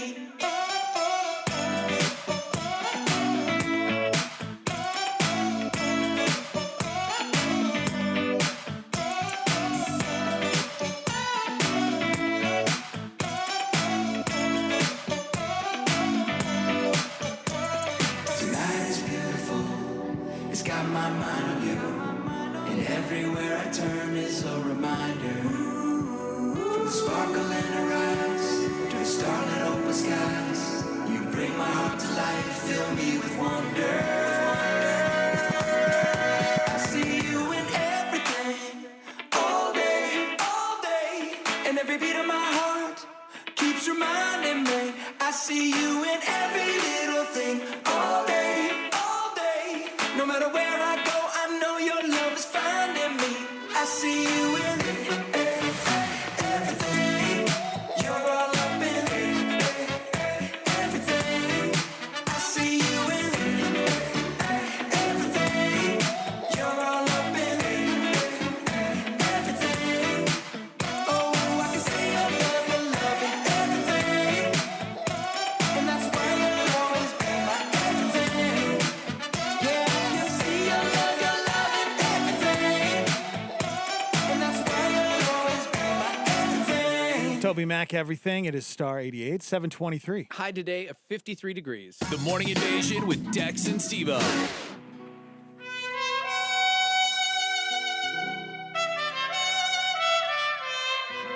I'm still scratching my head at that last poem. Like, how? It was beautiful. How? Beautiful. Beautiful. Bill Peterson brought it this morning. He did. He did. Longest Christmas poem ever. Yeah, I love that Chip was day 12. I know. You could tell he was so mad. Just stoked to be day 12. Yeah. Just like, longest poem Brian? ever. Did you dial right? Maybe I did. You got to dial a 1 before that. No, you don't. Okay. Brian Nixon, everybody, 3 degrees. Let's hope his phone sounds a little bit better. The 3-minute version. Yeah. Because cell phones. Can you hear me now? Oh, see what you did there. Very dated All right. cell phone reference. Good. It's good. What's up, Brian? Hey, guys. Yeah, I heard you last time. You just didn't hear me. Oh, weird. Oh, well, here Did you you, are. did Yeah. your cheek hit the mute button? Yeah, something happened there. Yeah. So, are we live? Well, yeah. We're live from the Dreamstar Wow. Remodeling Yeah. Star 88 studios. Good Yep. morning. Good. That's all I needed, Dex. I just needed that proper introduction Got it. Welcome to to the show. recognize. Well, so we have two things for 3 degrees. All right. I already mentioned one. One is, not only your favorite Christmas movie, but if you can recall your favorite Christmas movie release of all time. Oh. Yeah, so this isn't just about, my favorite Rudolph the Red-Nosed Reindeer I'm glad type you're thing. changing this. I like this because I immediately thought of a movie experience on Christmas Day. Yeah. So and then after that, I'm quizzing you guys on. I told you there's only one other person we're going to be talking about. Well, on this day, December 20th, John Steinbeck died. One of America's greatest authors. We all know it. So I'm going to quiz you two on some of his major works, and you're going to have to tell me what that book's about. Okay. Without cheating, Dex. I won't cheat. I can't. Steve always watches me. I do. Like a hawk. Like a hawk. Yeah. Okay, so here we go. Here, just to give you an idea before I ask you guys about what your favorite Christmas movie and Christmas release is. Okay. Just to give you a semblance, on this day in December 20th, in 1946, It's a Wonderful Life was released. So we all know that's one of Jimmy Stewart's most popular films. Yeah. But Steve-O. Yeah. Also on this day in 1950, Harvey was released. Oh, God. Harvey. Never watched So, it. Guys, it's my favorite Jimmy Stewart film. One of my top 10 greatest movies of all time. It's brilliant. See, there it is. Oh, it's But brilliant. also on this day, in 1974, Godfather Part 2 was released. Ooh. The best one. Hands down. Yep. Oh, Fredo. Yep. Oh, Fredo. How could you? Okay, and just to give you some other ideas, I mean, I could just go on and on about movies that were released, but I'm just giving you some of the highlights. Okay. In 1991, Father of the Bride was released on this day. Steve Martin. I love that movie. I think it's great. And even for those crazy folks that love to see horror films during the Christmas break, Scream was released on this day in 1996. Okay. In 2002, Gangs of New York was released. I watched that one recently. So good. Daniel Day-Lewis, Leonardo DiCaprio, Cameron Diaz was in that. Liam Neeson-ish. That's right. So the list goes on and on of, various movies that were released on this day, December 20th. So my question, Dex and Steve, to you, the first question is, and to our listening audience, what is your favorite Christmas movie? Not Christmas release yet, but what's your favorite Christmas movie of all time? Man, Go ahead. This is tough, man, because No, I it's really like Daddy's Home 2. That's a really good one. But I also like Oh, my gosh. Home Alone. Uh-huh. So I'm going to have to go with Daddy's Home 2. Steve-O? Gosh, he ruins everything. He ruins everything.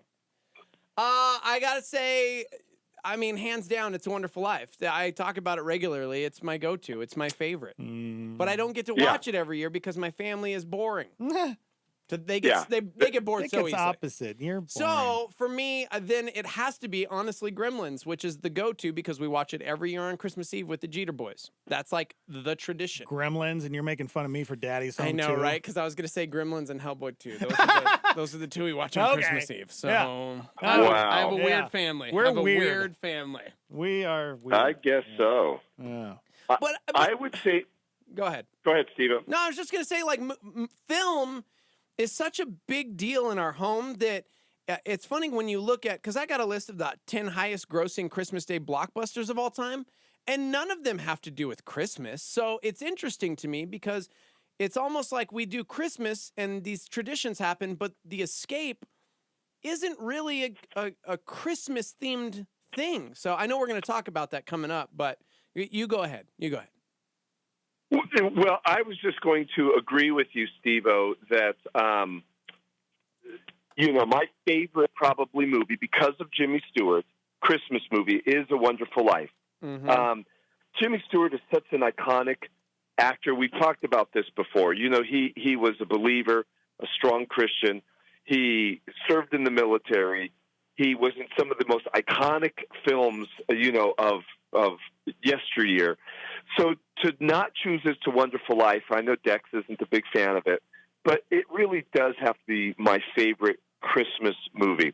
However, I think The Christmas Story is also pretty funny. I agree. And isn't it The Christmas Story, the one that they play like 24 hours, Yes. you know, On, like, leading up TNT? to Christmas? TBS Yes, it or is. TNT or something, yeah. You'll shoot your eye out. Pass. I like Yeah. it. I think it's a great, and you know what? America thinks it's great too. Sure. Yeah, America does think it's great. It's an iconic American film. I mean, it's one of those that has all the American humor and stuff of that nature. So that's up there. But I still think It's a Wonderful Life. Yep. is great. Okay, so has anyone chimed in yet, Steve-O, about some of their favorite films? Yeah, absolutely. One person said White Christmas with Bing Crosby. And another person chimed in, which I think is probably the coolest version of Christmas Carol, The Muppet Christmas Carol with Michael Caine. Muppets Christmas Carol is absolutely incredible. The music's great. It's, yeah.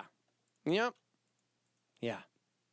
I admit, I don't know if I've seen that. Dude, but I'm sure it's great. Michael Caine plays the role of Ebenezer Scrooge, a brilliant actor. And, so it's kind of got this, like, really sweet Muppets feel to it. And, of course, you guys both know how near and dear to my heart the Muppets are. And so it's very, very, very well done. Yeah, highly recommend the Muppet Christmas Carol. It's great. Because it's classic enough that the adults dig it, and it's Muppety enough that the kids love it. So it's just really, really good. Yeah. That's awesome. Mm-hmm. Okay, so let's move on to the second question for you guys now. Okay. So, not favorite Christmas movie. We've determined that.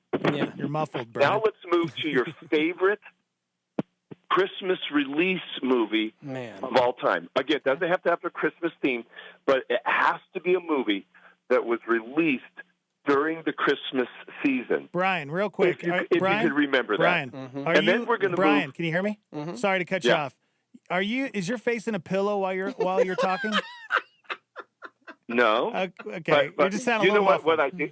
You know what I find? I'll just sit still. I find if I go and walk and get my tea, He's I like lose me. the reception. Dude, if I am on the phone at home, like there's like this oval shaped burn into the carpet of where my feet pace? tread because Yeah. I can't sit still on the phone. Sit still, Brian. I'm trying. Okay. I was getting my tea, so I'm sitting still. I'm not going to wander around. Do you hear me better now? Yes. He's getting his tea. Okay. So here's the thing. What's your favorite Christmas release? And then as a follow-up, what movie are you most excited about for this year for Christmas release? So first, answer the first question. What's your favorite Christmas release of all time? Go ahead, Steve-O. Gosh, we'll see. Okay. I was going to say something personal because it was a film. It was an experience I had on Christmas Day. I remember the year. It was 1997. It was like last year of high school.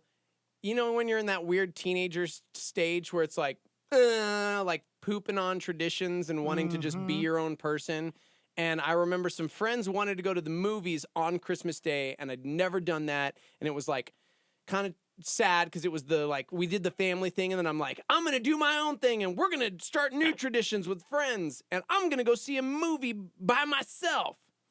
And I went and saw a movie only because Jack Nicholson was in it, and I knew nothing about it, and I wasn't expecting it. And so when you said Christmas Day release, the very first thing I thought of was As Good as It Gets, starring Jack Nicholson, Helen Hunt, Greg Kinnear. And it was a film that at the time, you know, I'm like in high school, not really thinking deeply, if you will. And that film came out and hit me in like a crazy way. And so that's probably the first one that I have to reference is As Good as It Gets, 1997. Okay. All right. I mean, that's good. Let's be real. Jack Nicholson won the Academy Award for Best Actor for that film. So, yeah.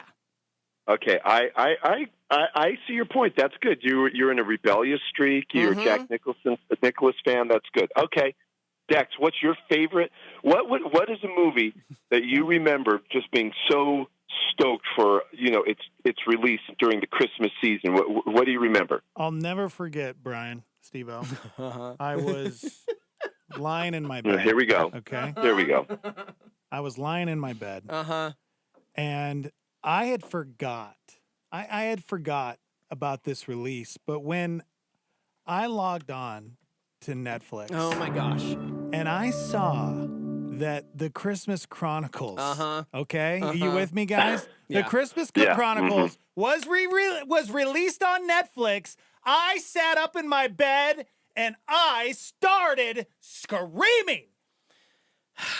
And I watched that movie. Phoenix, I'm sorry from for my start friend. to finish in my bed, no interruptions. It was one of the best Christmas movies and releases. Yeah, okay. Thank you, Netflix. No, okay. I've ever Listen. been a part of. Phoenix, I apologize because not only is Dex not getting it, but the Starmie didn't get it either. Everybody's still just saying their favorite Christmas movies, but what he's saying is Christmas releases. Yeah, it was released. So I'm going to give you the top 10 highest grossing Christmas releases of all time to jog your memory.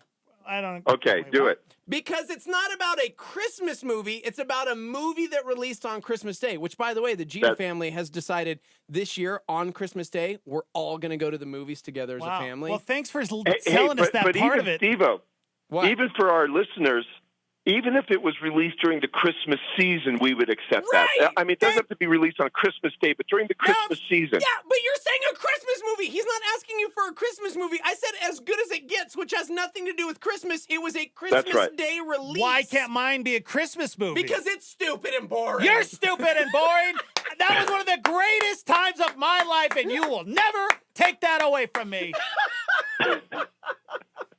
Oh Wow. my gosh. Dude, we've had like... Go ahead.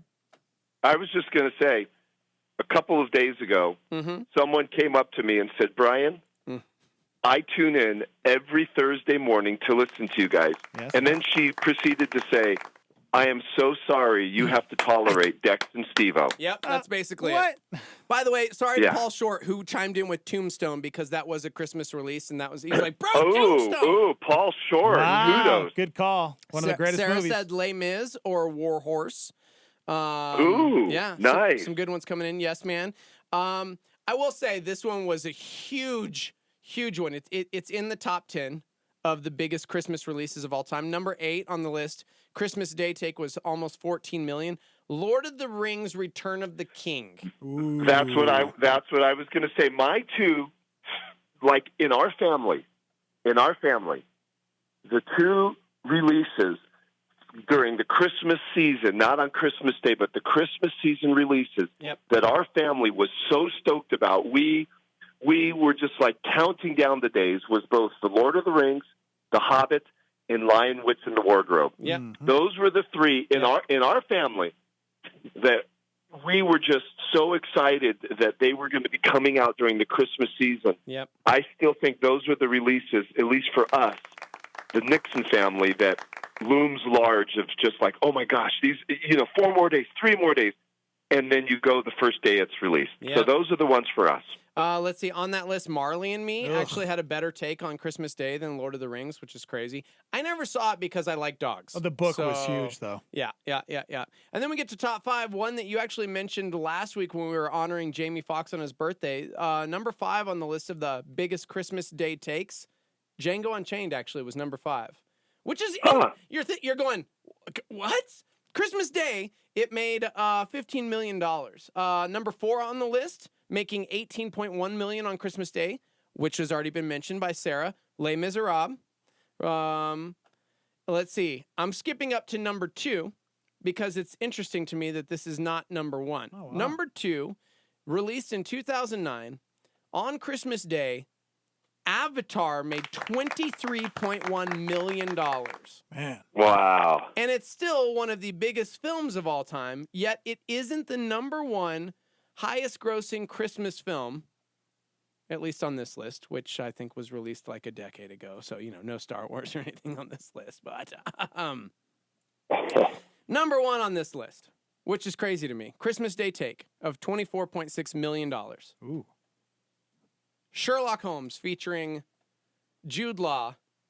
And our boy Robert Downey Jr.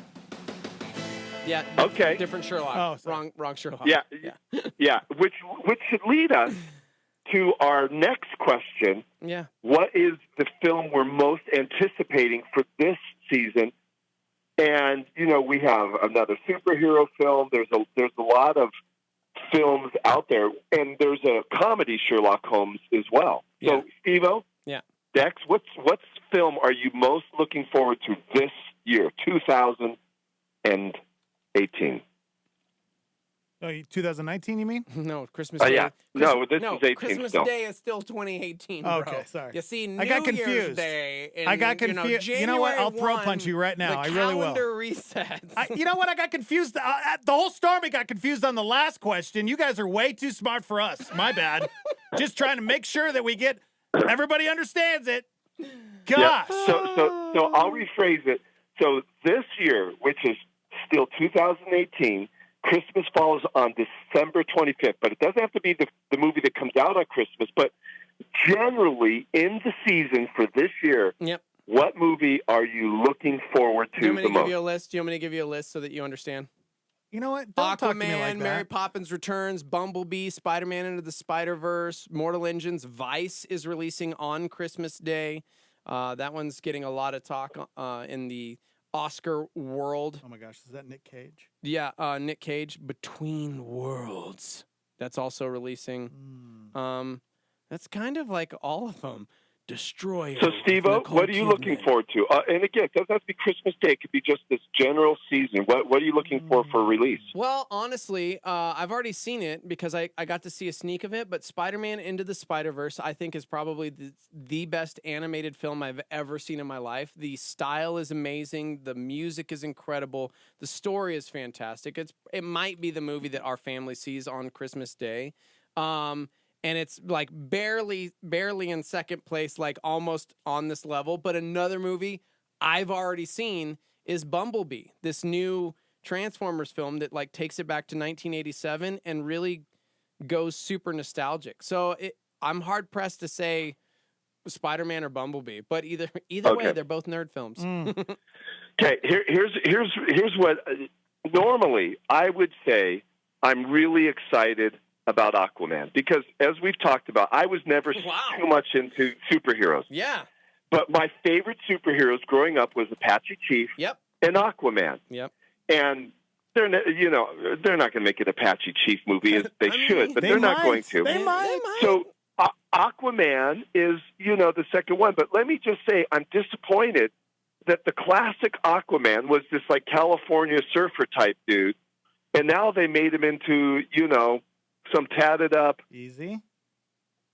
Yeah, Steve-O. Well, no, but what's wrong I'm not with saying tattoos, it's bro? bad about tatted up, but they made him not look like classic guy.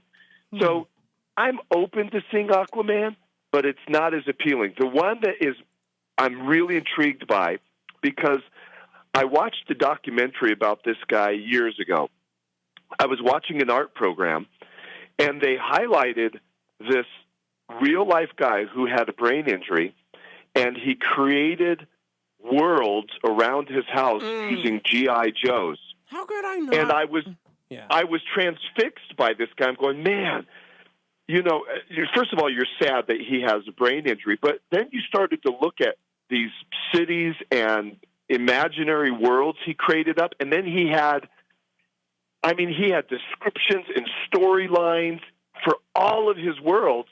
And I watched this full documentary about this guy. Well, it just so happens this year they're making a movie about him. Yeah. And it's called Welcome to Marwin. Yeah. And it's starring Steve Carell. You're going to cry, bro. Carell.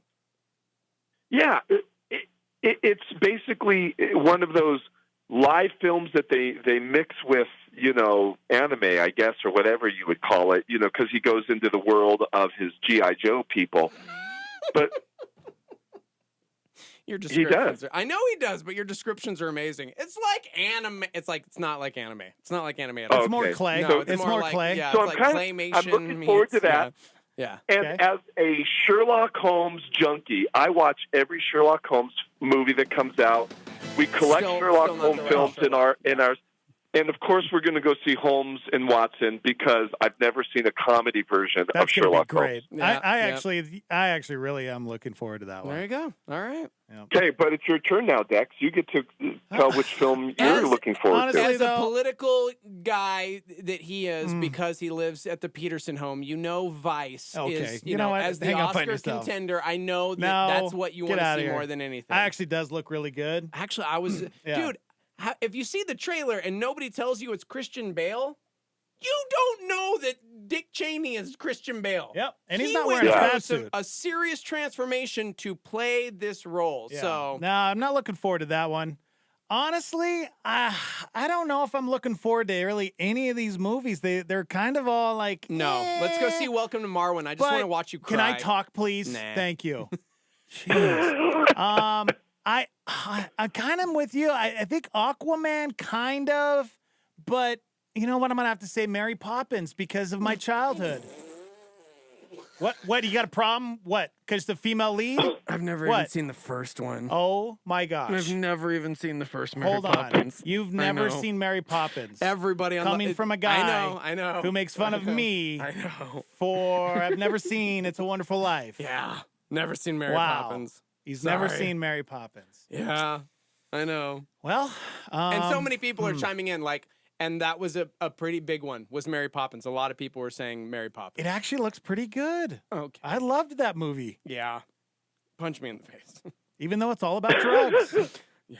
It's all about drugs, isn't it? Yeah, they're like dancing with penguins. I Yeah. mean, come on, bro. It's got to be like a mushroom trip, like an yeah, Alice in dude, I'm Wonderland just type of saying thing. Mary Poppins. Am I I'm right? not popping anything, Mary. Well. Oh, you guys. So what are some of the other ones people are chiming in with, Steve-O, our listeners? Let's see. Mary, Queen of Scots is one that people, Forgot about that one. We have a smart listening audience. Yeah. So on the flip side, honestly, a lot of people are chiming in with Mary Poppins. Mary Poppins trailer made Sarah want to cry. Yeah. That's like the consensus. Spider-Man, Mary Poppins. Mary Poppins, did it come out or is it out this weekend? It's out this, now. I think the 21st is the official release date. Yeah. So I think today's the first day that, Yeah, probably midnight tonight. I think a lot of them, like the Welcome to Marwen and Aquaman, they open midnight tonight because the 20th and 21st are your two big Christmas release days. Yeah, and somebody just chimed in with one. Somebody just chimed in with one we haven't talked about, and it's one that very surprisingly, because I have a tattoo of this person. I know. Once Upon a Deadpool released, and it's like the family or friendly PG-13 version of Deadpool. Whoa. I know, I haven't seen it, and it's one that I would watch before I took my kids to see it. But it's supposed to be like a better cut, so that everyone can enjoy Deadpool, and it's Christmas themed, and it's Princess Bride, and it's I don't know. I want to see it. Yeah. But that's one. Yeah. I don't know. Yeah, but let me just say generally, I kind of agree with Dex in that there isn't anything that's just so enormous. Like, when I line up waiting for The Hobbit and Lord of the Rings and Lion, Witch, and the Wardrobe, man, you were like counting down the days. Yes. This time it's like, hey, if I get to this, during the Christmas break, great. If not, I'll catch it later. Yeah. Yeah. Yeah, exactly. All right. Okay, so our last one, guys, because we only have a few minutes left here, about 7 or so.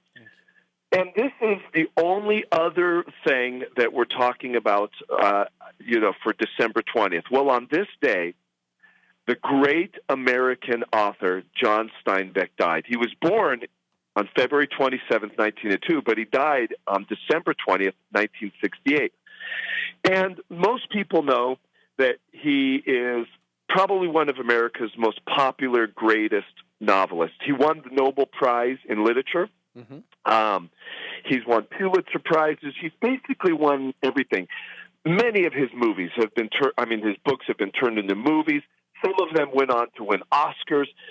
So he's celebrated. As a matter of fact, up until a few years ago, he was the #1 looked at author on the Nobel Prize for Literature list. So more people around the world went to his page on the Nobel Prize than any other author. I don't know if that's still the case.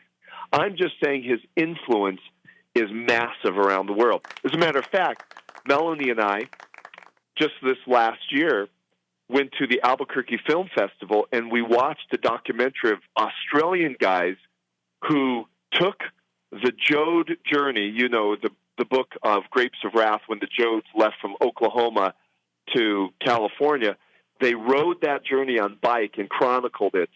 So he's very, very important.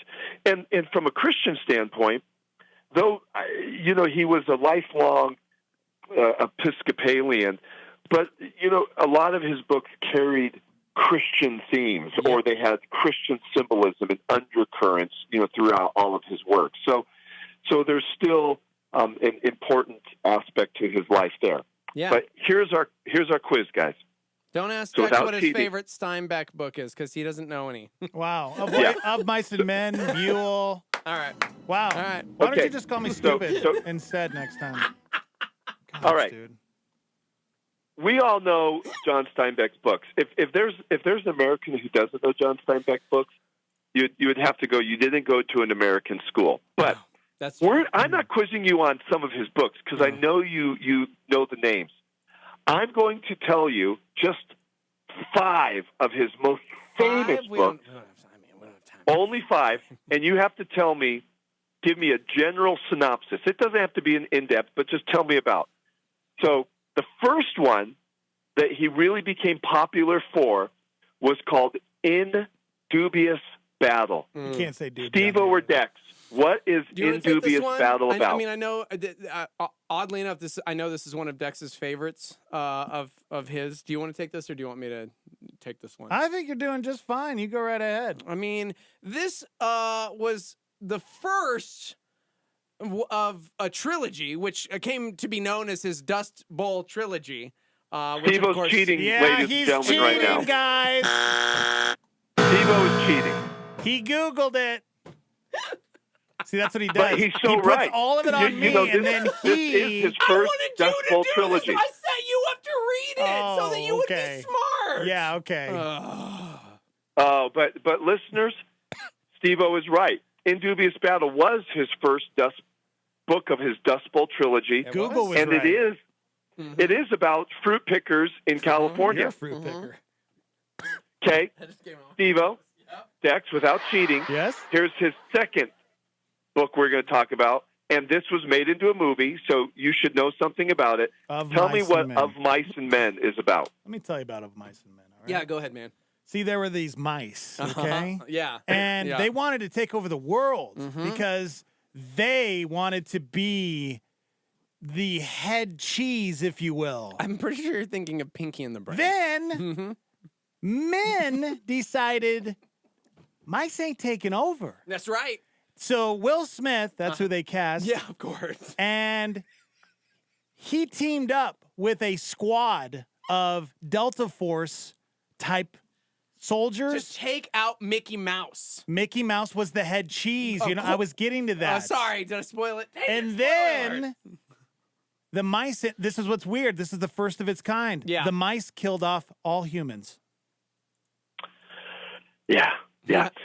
Kids who are listening, don't listen to Dex. Okay, Of Mice and Men Wrong. is his second of the Dust Bowl trilogy. That's right. It takes place at basically a what you farm ranch in 1930s America. Love ranch. And it kind of is leading up to the Great Depression, and it's about a man who, let's just say, would have some mental difficulties, kills someone and his buddy, and he get on the run.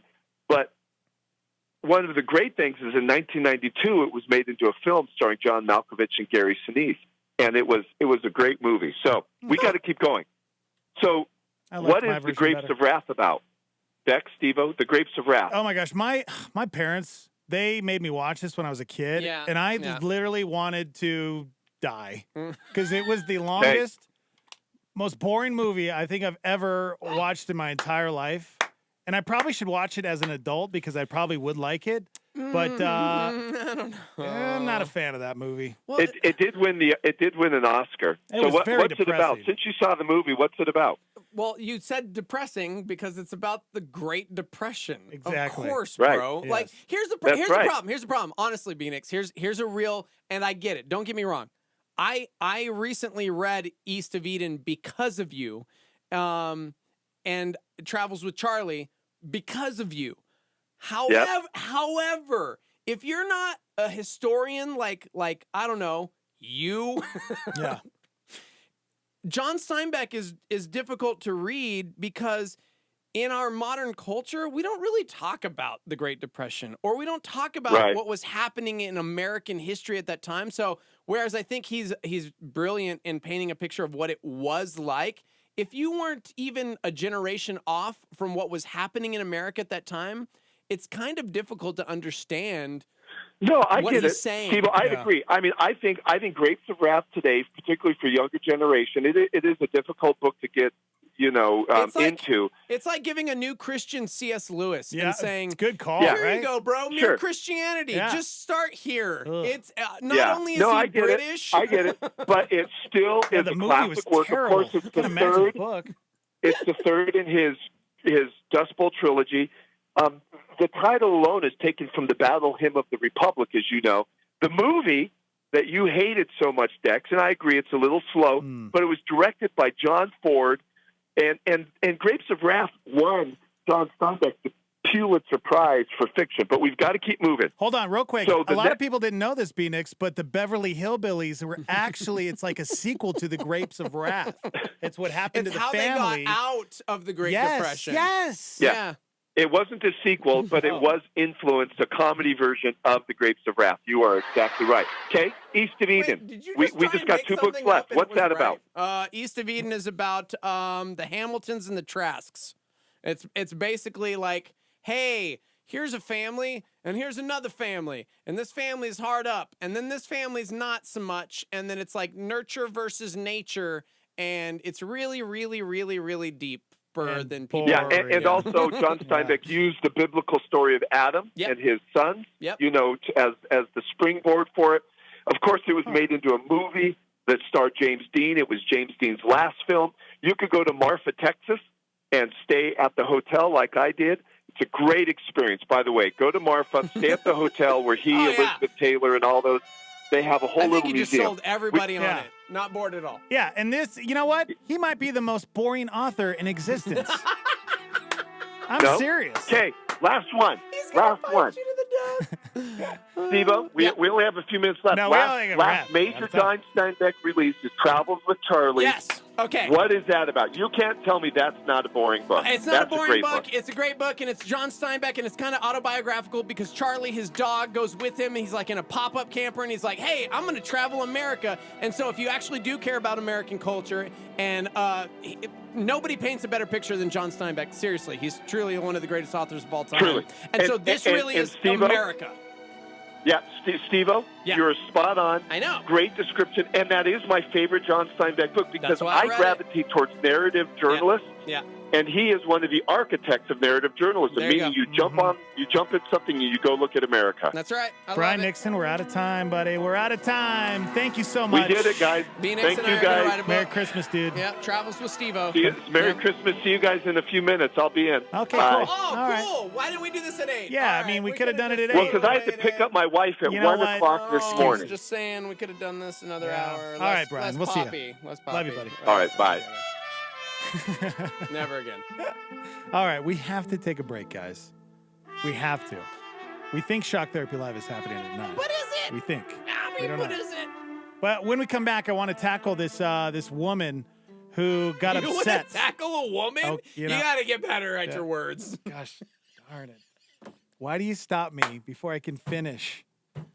I didn't mean tackle a woman. Coming up, Dex is going to tackle a woman, guys. Oh, gosh, we're fired. Okay.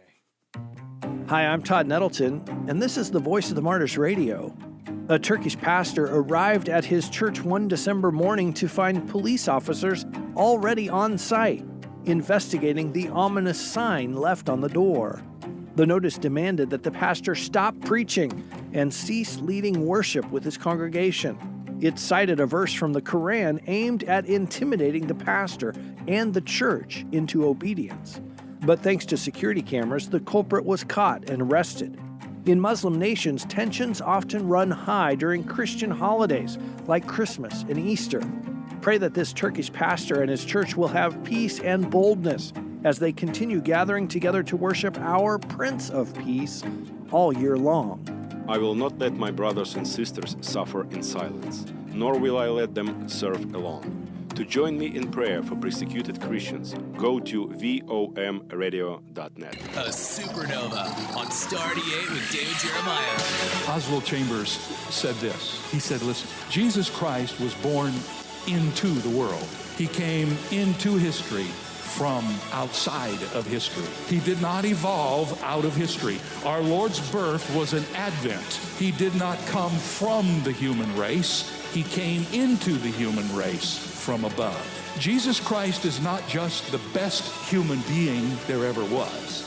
He is a being who cannot be accounted for by the human race at all. He is God incarnate.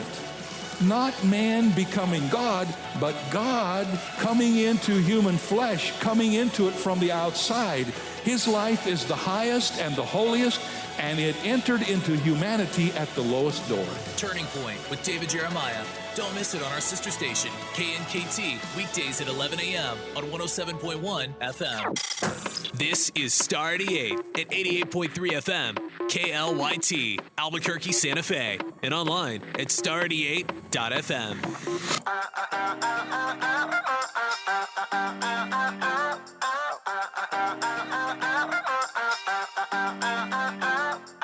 I've got things that I thought would fill my heart up, sitting on top, winning, but that ain't winning. I've chased all the good stuff, all the bad stuff, stuff the world calls living, but that ain't living. Hey, hey, don't really matter what I do. Hey, hey, don't mean nothing without you. I don't wanna have it all, write my story any way I want.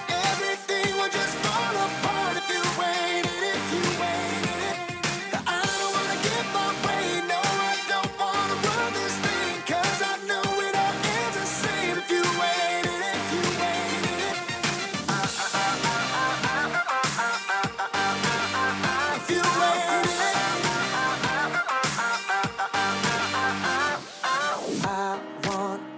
You want all that you got, point my heart towards you. I want you to. Hey, hey, nothing else is gonna matter. Hey, hey, if you're not what I'm after. I don't wanna have it all, write my story any way I want. Everything will just fall apart if you waited, if you waited it. I don't wanna give my way, no, I don't wanna run this thing, 'cause I know it all ends the same if you waited, if you waited it. If you waited it. Here is my confession, I'm a man of imperfection, and my heart can go off chasing empty things. But you keep running toward me, yeah, 'cause you know what's best for me, and you know you are the only one I need. Oh, I don't wanna have it all. I don't wanna have it all. I don't wanna have it all, write my story any way I want. Everything will just fall apart if you waited, if you waited it. I don't wanna give my way, no, I don't wanna run this thing, 'cause I know it all ends the same if you waited, if you waited it. If you waited it. If you waited it. If you waited it. Oh, Danny Goki, if you ain't in it, it's Star 88. Good morning, 804. High today at 53 degrees. It's beginning to look a lot like Christmas. The Morning Invasion with Dex and Steve-O.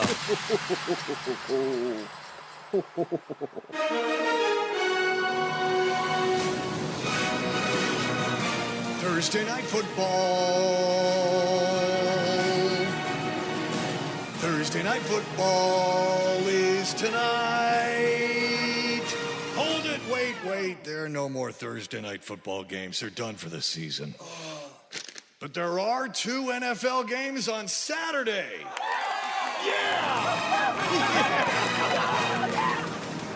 Oh, beautiful, guys. Football season is almost over. It's so funny. Last week there were 2 Saturday games, and my boys were like, but it's Saturday.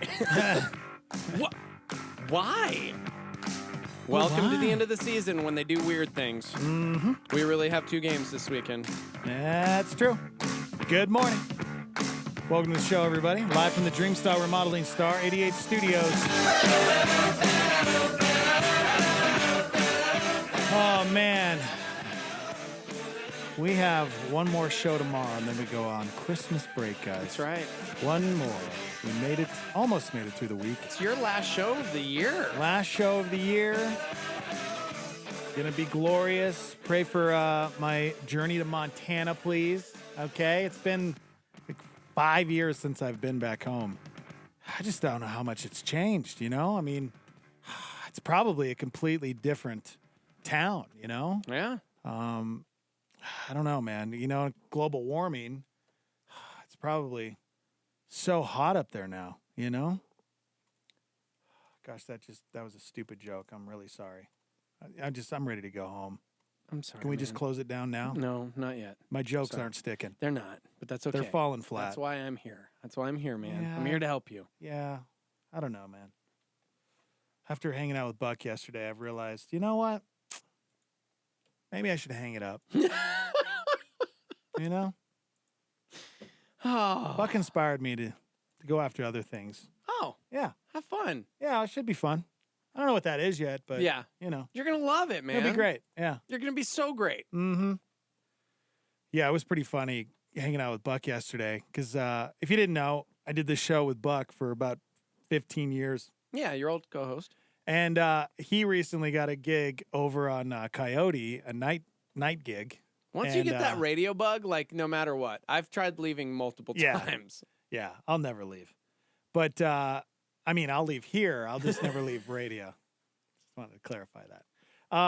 But he invited me on his show last night, and it's always been me running the show, right? And now it's Buck running the show. And I got to tell you guys, it was a complete train wreck. Yep. I mean, I show up, and he takes me into this studio, and there's no headphones that work for me. He can't figure out how to work his headphones. Yeah. He couldn't turn the board on. We didn't know how to make a phone call. Guys, it took us 8 hours to do a 30-minute shift. It was really, really bad. I tried to convince him that radio wasn't his gift, but he, you know how he is. He's stubborn. He's an old man. But yeah, it was fun though. I mean, we had a good time. Okay. I'm pretty sure he might be fired today for some of the comments he made last night during his show. You just bring out the best in people. But I think I do. Yeah, absolutely. Yeah.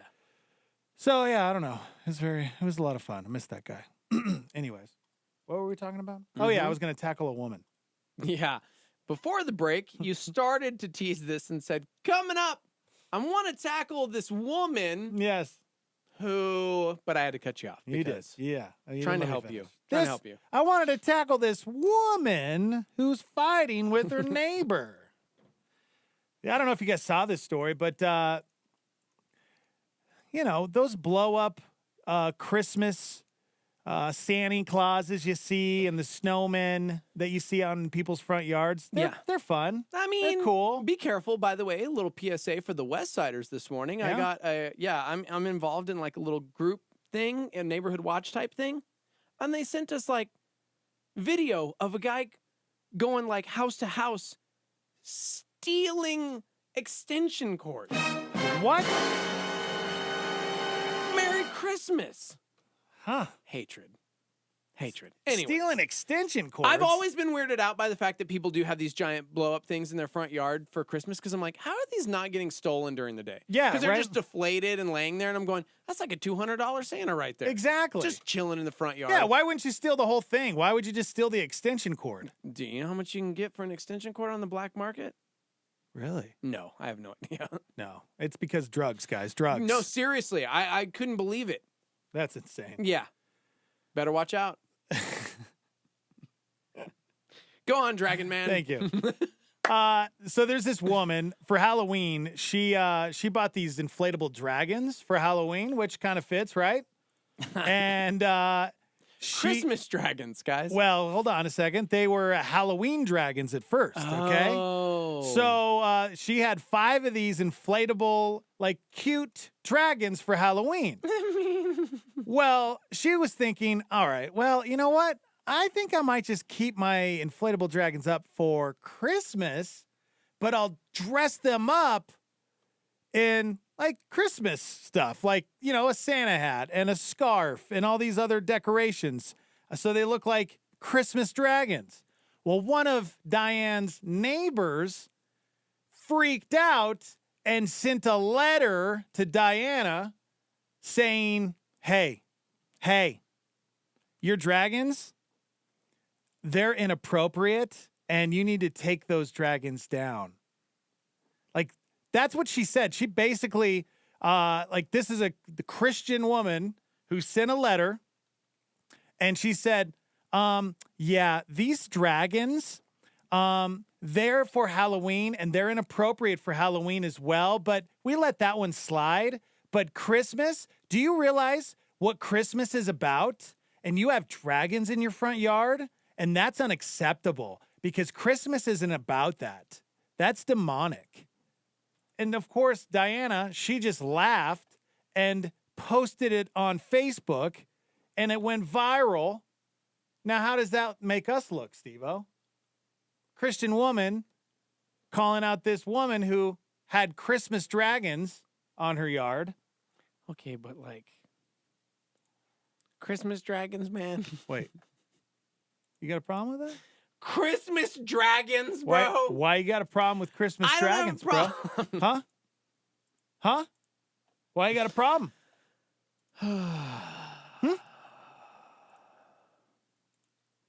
There's absolutely nothing wrong with Christmas dragons. Okay? Christmas dragons? Don't get me wrong. My Christmas traditions at home involve Ron Perlman and gremlins. Yes. So. Yes. They're cute. Uh-huh. I want her to write a children's book now. Yeah? She's like, you know what? I refuse to give up. I'm writing a Christmas dragons book. Okay. Yeah, so this woman, she said, hey, you make your neighbors wonder if you're involved in a demonic cult. You should take down your Christmas dragons. It's totally inappropriate at Christmas. Okay? So then Diana posted it on Facebook and Instagram. It went viral. And actually, they were kind of excited. Diana ran to her daughter and said, hey, we got hate mail. And not for a second did they think about taking down the dragons at all. But my question is, this is like, why do we do this? You know, as Christians, why do we look for those? Is it okay? Like, when is it okay to call out your neighbor for something like that? Is it ever okay? No, let me get real, because I've been like trying to take the other side, but you're absolutely right. It's hard for me to try and defend this woman. There's a better way to talk about it. Like, I think we get too easily offended by stupid things. Right. Somebody said that very, like, people like that make me mad. This is why I don't post on YouTube. The Chinese use dragons in their culture. Why are dragons inappropriate? Somebody else said that Christmas is a bunch of like random made up stuff anyway. Yeah. Like you got Santa out there, you got reindeer out there, you got like all these like random things. Yeah. Alicia says there's such a better way to have that conversation, not so insulting. She's inappropriate for how she approached it.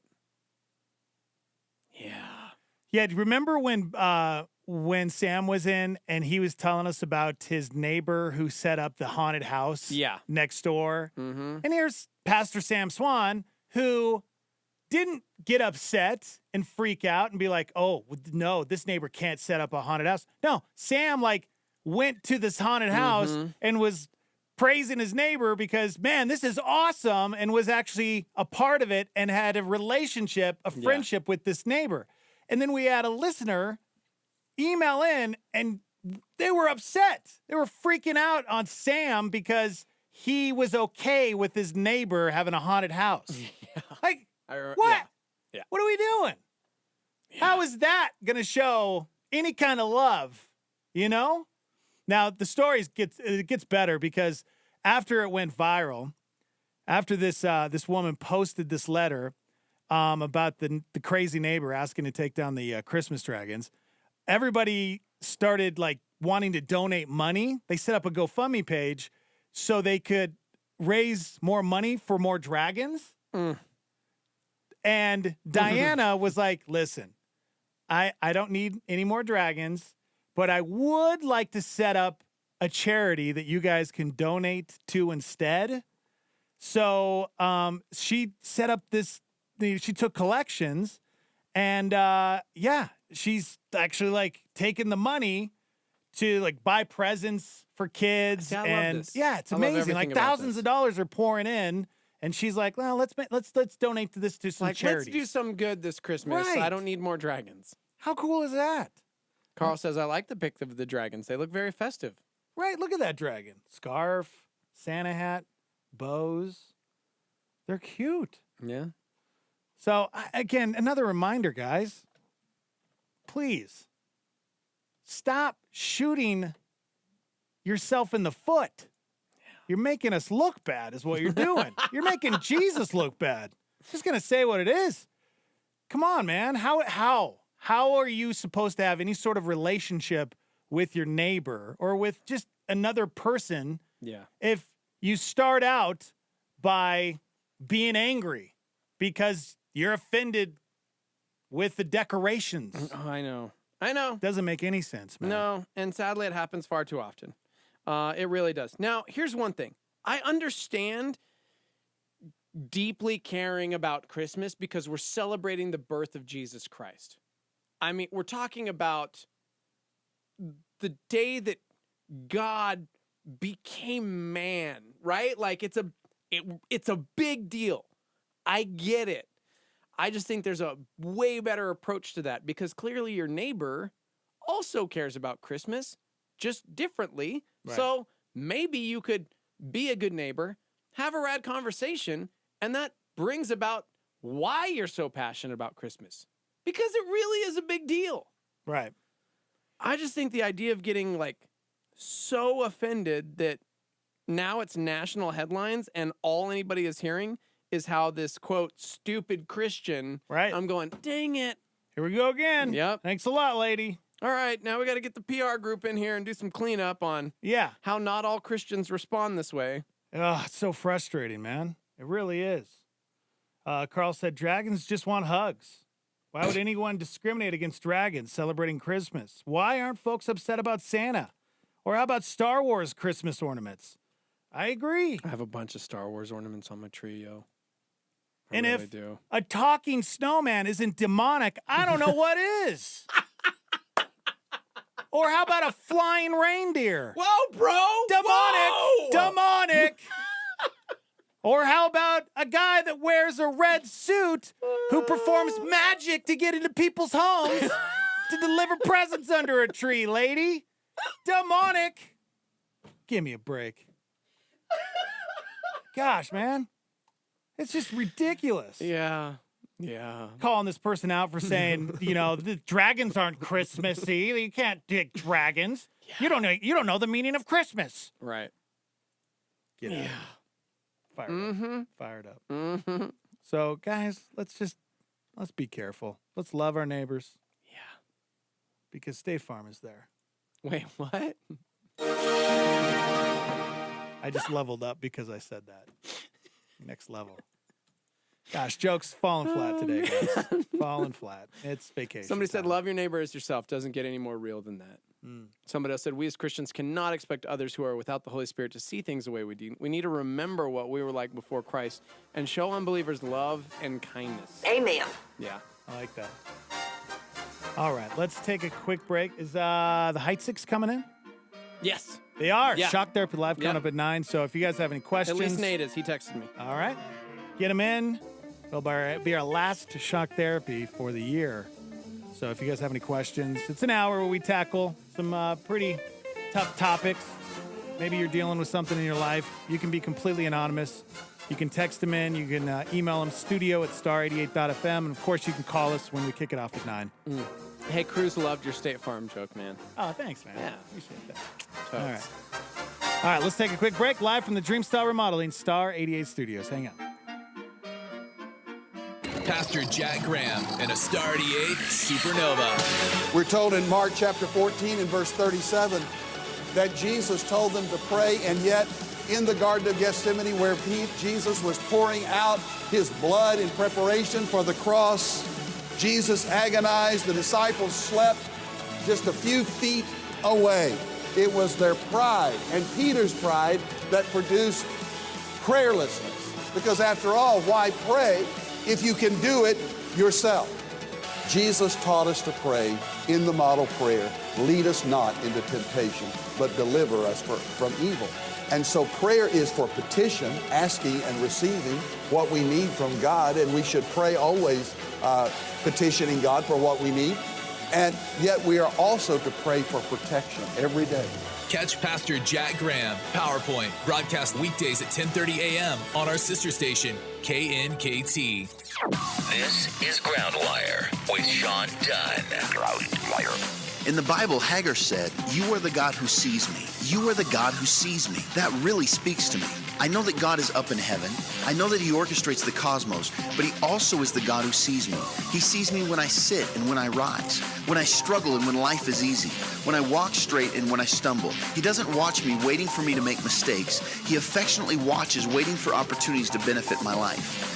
Even though God is huge and his responsibilities immeasurable, he still cares about me, and he cares about you. He sees you, not just your circumstances, but your heart.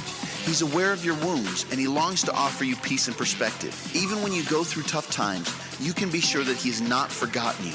You can say with confidence that he is the God who sees you, and if he sees you, he will meet your needs. For more information or to talk to a live spiritual coach, log on to groundwire.net. Click on groundwire.net.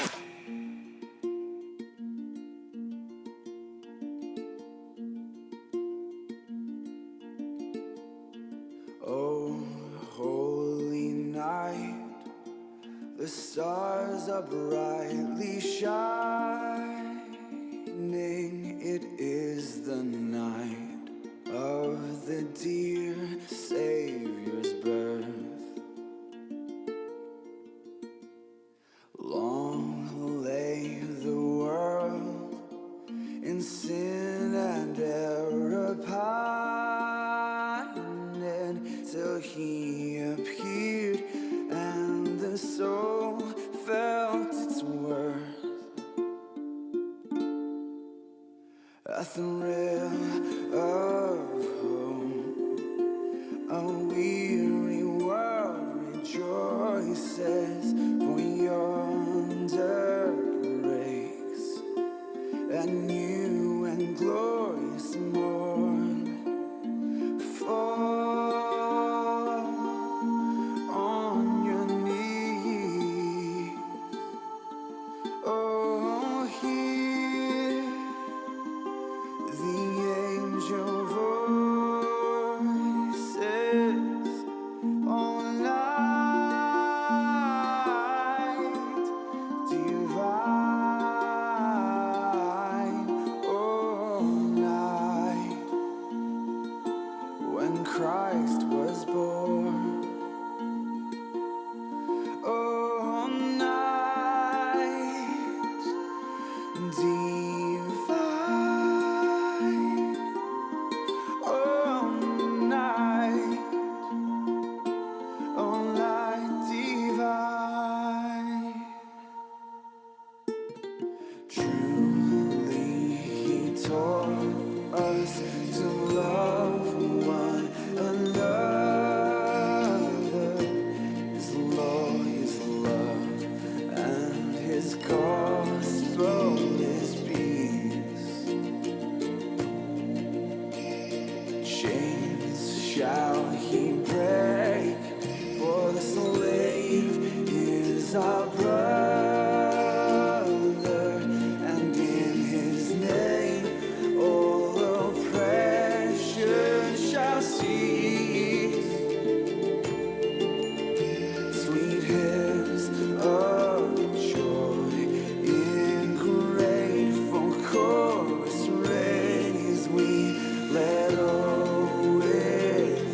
Rend Collective, oh, holy night.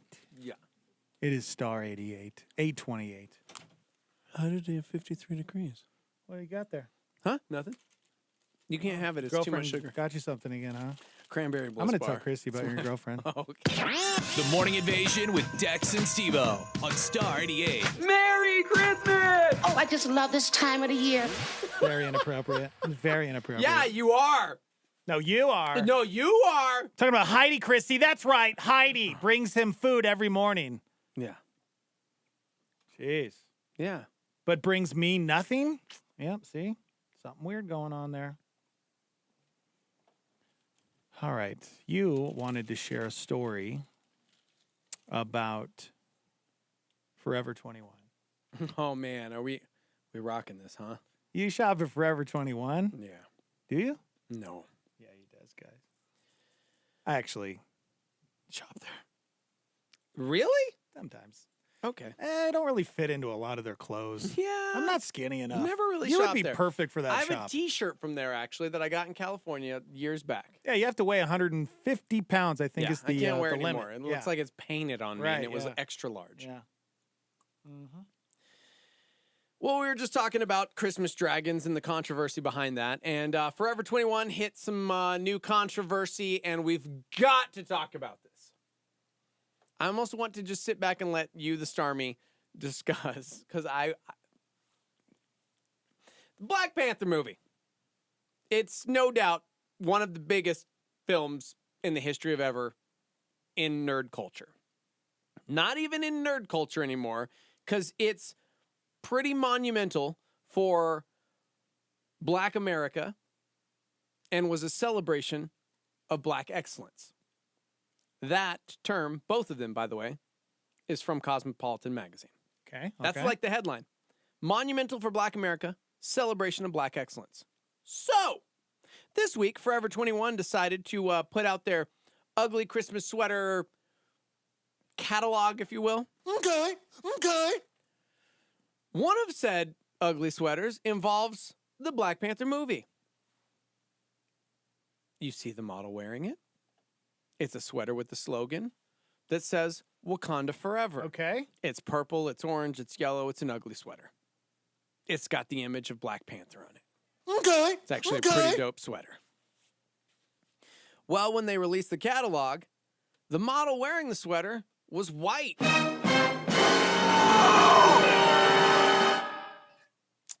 And after the company tweeted a link with a picture of the model, Twitter immediately blew up everywhere. How tone deaf do you have to be to choose this model for that sweater? Do better, white people. Wow. Yeah. Hey, Forever 21, in what universe did you think it was okay to feature a white model in Wakanda gear? Granted, chances are you knew it wasn't okay, but still, as a former 21 Men brand specialist for the company, I'm highly offended. Oh my gosh. People went crazy over the fact that a white dude was wearing a Wakanda Forever sweater. So here's my question. Is it really a big deal? I seriously want to know.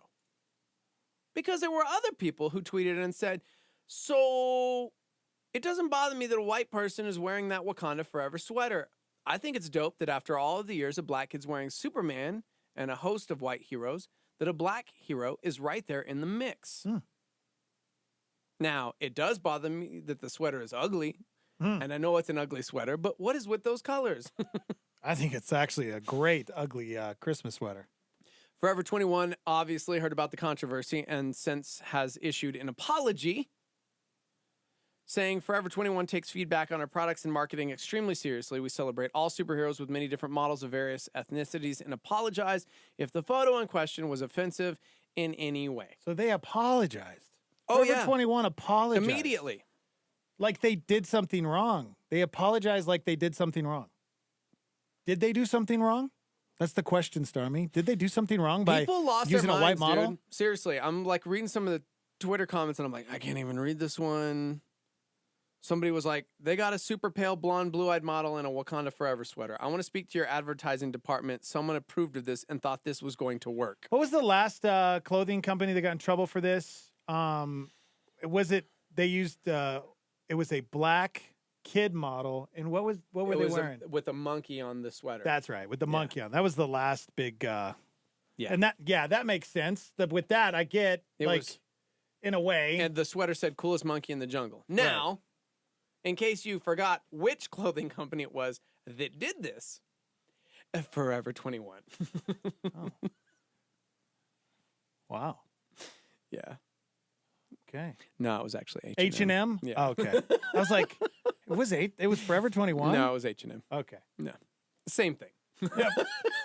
Kind of. Yeah, you know what? I can't fit into those clothes either. Yeah, honestly, same thing. Yeah. But no, I really want to know if this is really a controversy or if we've really just lost our minds. My son, Brody Parker, is 6 years old. He has so many costumes in his closet, it's ridiculous. Nope. Yep.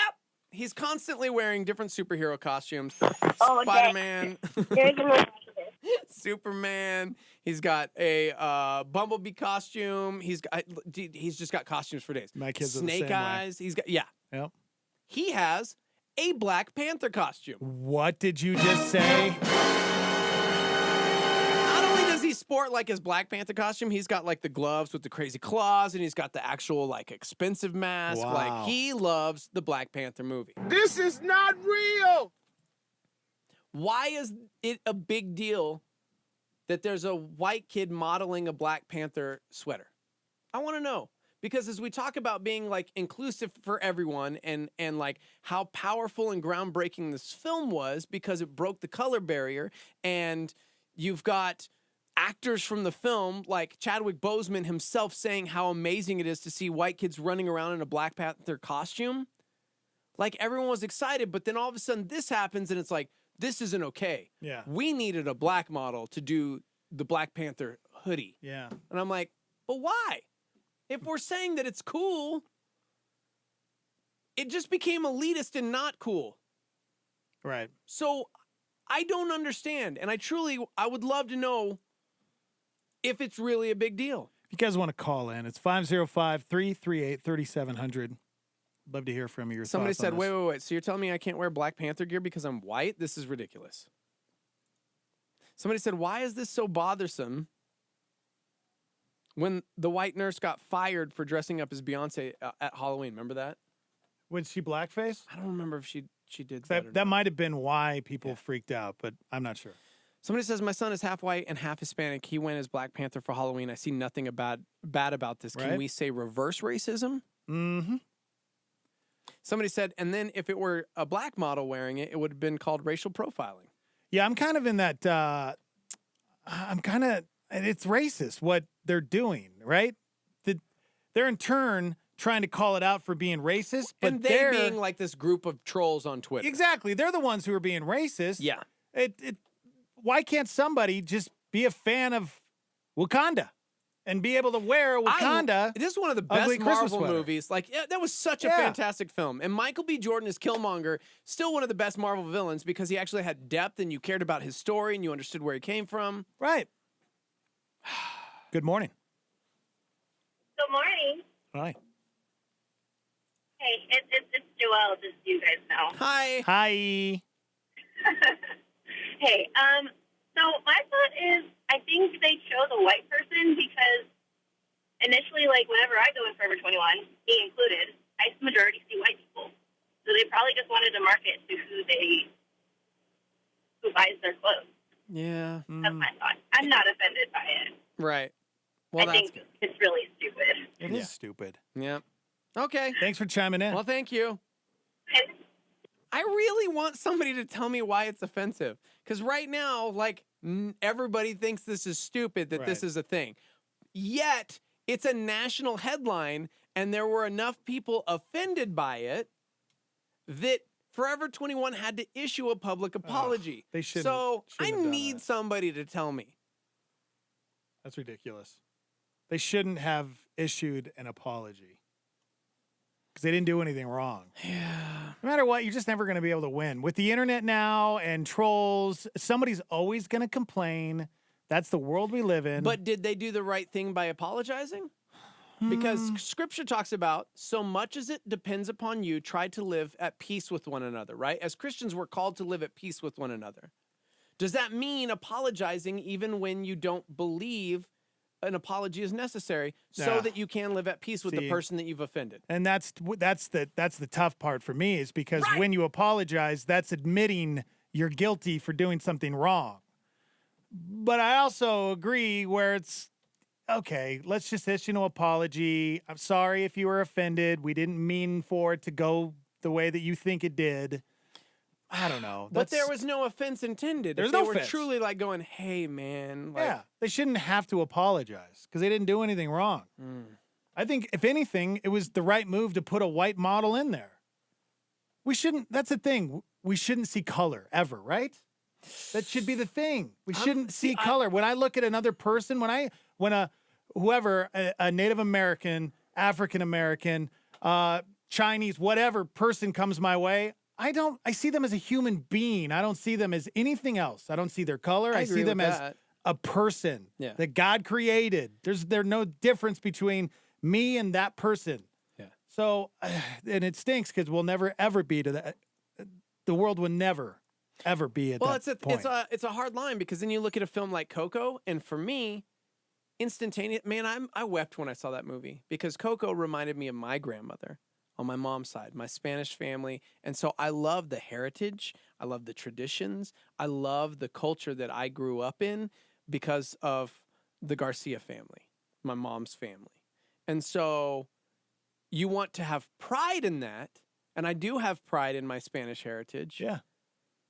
But I think sometimes, like, we put up these barriers and these boundaries and we say, nah, but this is it. Because, dude, we could get, I mean, this is like a Beanix conversation where it gets deeply theological, because I do think we could have a conversation about how we are still tribal. You look to the Old Testament and this was a chosen people, right? This is like, so it's still like, how can you be inclusive to everyone and still exclusive? Do you know what I'm saying? Like, but you said it. It's being proud of who you are and where you're from. Yeah. It's like me, my heritage, Hungarian, Italian, French Canadian. Oh, I'm man, proud I saw of the that. Vikings TV show. You need to apologize. Yes, y'all were bad people. I'm not apologizing for nothing. Oh, it's their fault, man. man. That's a double negative. That means you just apologized. I accept your apologize for apologize. nothing. I accept your apology. But you know what I'm saying? Like, you can be proud and you can have pride in that. But for me to look at another human being and go, oh, you're Irish, huh? Yeah. Mm-hmm. I don't like you because you're Irish, you know? It's like, dude, that's a human being, you know? Yeah. Who's proud of their heritage. Now, and that's a cool thing. I feel like Diego just pointed something out that you could jump on the bandwagon for to take offense to. Diego just said, I'm offended because Steve-O has great hair. Shave it off, you big jerk, with your silky, luxurious locks. Wow. I mean, Dex, how do you feel about that? See, and that's the thing. I will never look at Steve-O and go, you know what? I hate him because he has great hair. I've never done that. You haven't ever done that? No, never. I woke up like this, man. I didn't have time for a shower this morning. Gosh, I'm sorry. I know. I mean, It's I don't have to tragic worry sometimes. about my hair because I shave it. You know what I'm saying? That's true. Yeah. Yeah. Yeah. And I'm missing patches of hair in the back of my head, if you want to mention that too. And that's why I wear a hat, because I'm very insecure about my hair. So if you guys would never mention my head again, I'd appreciate that. Or I'll have to take it out on Steve-O. 30 lashings and a throat punch. Somebody said you should not apologize to satisfy ridiculous beliefs and or trolls. Kevin Hart did it right. That's exactly. Perfect example. Mm-hmm. Yep. Somebody says, I think that people just look for something to be offended with. It's a cultural aspect at this point. Mm-hmm. Yeah. Yep. Man. Yep. That's good, guys. That's Somebody good. else said, I didn't like Michael B. Jordan's character in Black Panther. Well, I'm offended. You're wrong. Yeah, block him. Killmonger was a phenomenal villain. Phenomenal. That's my favorite word. You think everything is awesome. I do. I mean, he wasn't Thanos good, but come on, man. What? Everybody's like usually like just so like linear as a villain. He had like depth. He had a backstory, and you actually were like, do I want him to win the throne? I mean, he kind of got gypped, bro. Love Michael B. Jordan. Feel like he could have been a part of that family and, you know, still been happy. Yeah, but I he mean, was jealous, kind of like Satan. You know what? He was pretty much like Satan. He was jelly of God and wanted to be God and wanted the throne. And guess what happened? I love that you're just now getting that. Got kicked out. Is that the story? Those are the best villains, bro. Those are the best Welcome villains. to it. Yeah, that's true. All right. Thank you for chiming in. I think we solved racism, man. We did. We did. We solved it, guys. Okay. Speaking of being offended, I got a story coming up of a I thought you were woman. saying Nate Heitzig, 9 a.m. Well, yeah, too. Good call. Yeah, 9 o'clock. Hate mail. We always get hate mail whenever he's in. I don't know. I don't know what it is. Now, there's this post that went viral, and it's a text message exchange between two coworkers, and it involves a Secret Santa. You ever been to a Secret Santa party? Yeah. That's what we're doing on Saturday. White Elephant, true. Secret Santa. Wait till you find out how this coworker reacted when she found out the gift that she got. This is the world that it's becoming, man. It's just a sign of the times, guys. Sign of the times. All right, we'll take a quick break. Live from the Dreamstar Remodeling Star 88 Studios. Hang out with us. Here's Louis Giglio from his message, King or Pawn. I want us to remember there was a day when the Son of God was killed by the authorities of the day. And if you look across the landscape of history, that's the day that stands out and you go, it can't get worse than that. It cannot get worse than that. It cannot get worse than that. I cannot imagine a scenario worse than God and human flesh being tag-teamed by inside and outside power and crushed to death on a Roman cross. But when it happened, we're asking the question today, was he a king or was he a pawn? And we're putting all that under a headline today that God raises up people of power to accomplish his purposes in time and in eternity. That's Louis Giglio with a Star 88 PowerPoint.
Josh Baldwin, Stand in Your Love at Star 88, 849. High today of 53 degrees. Going on in the news today.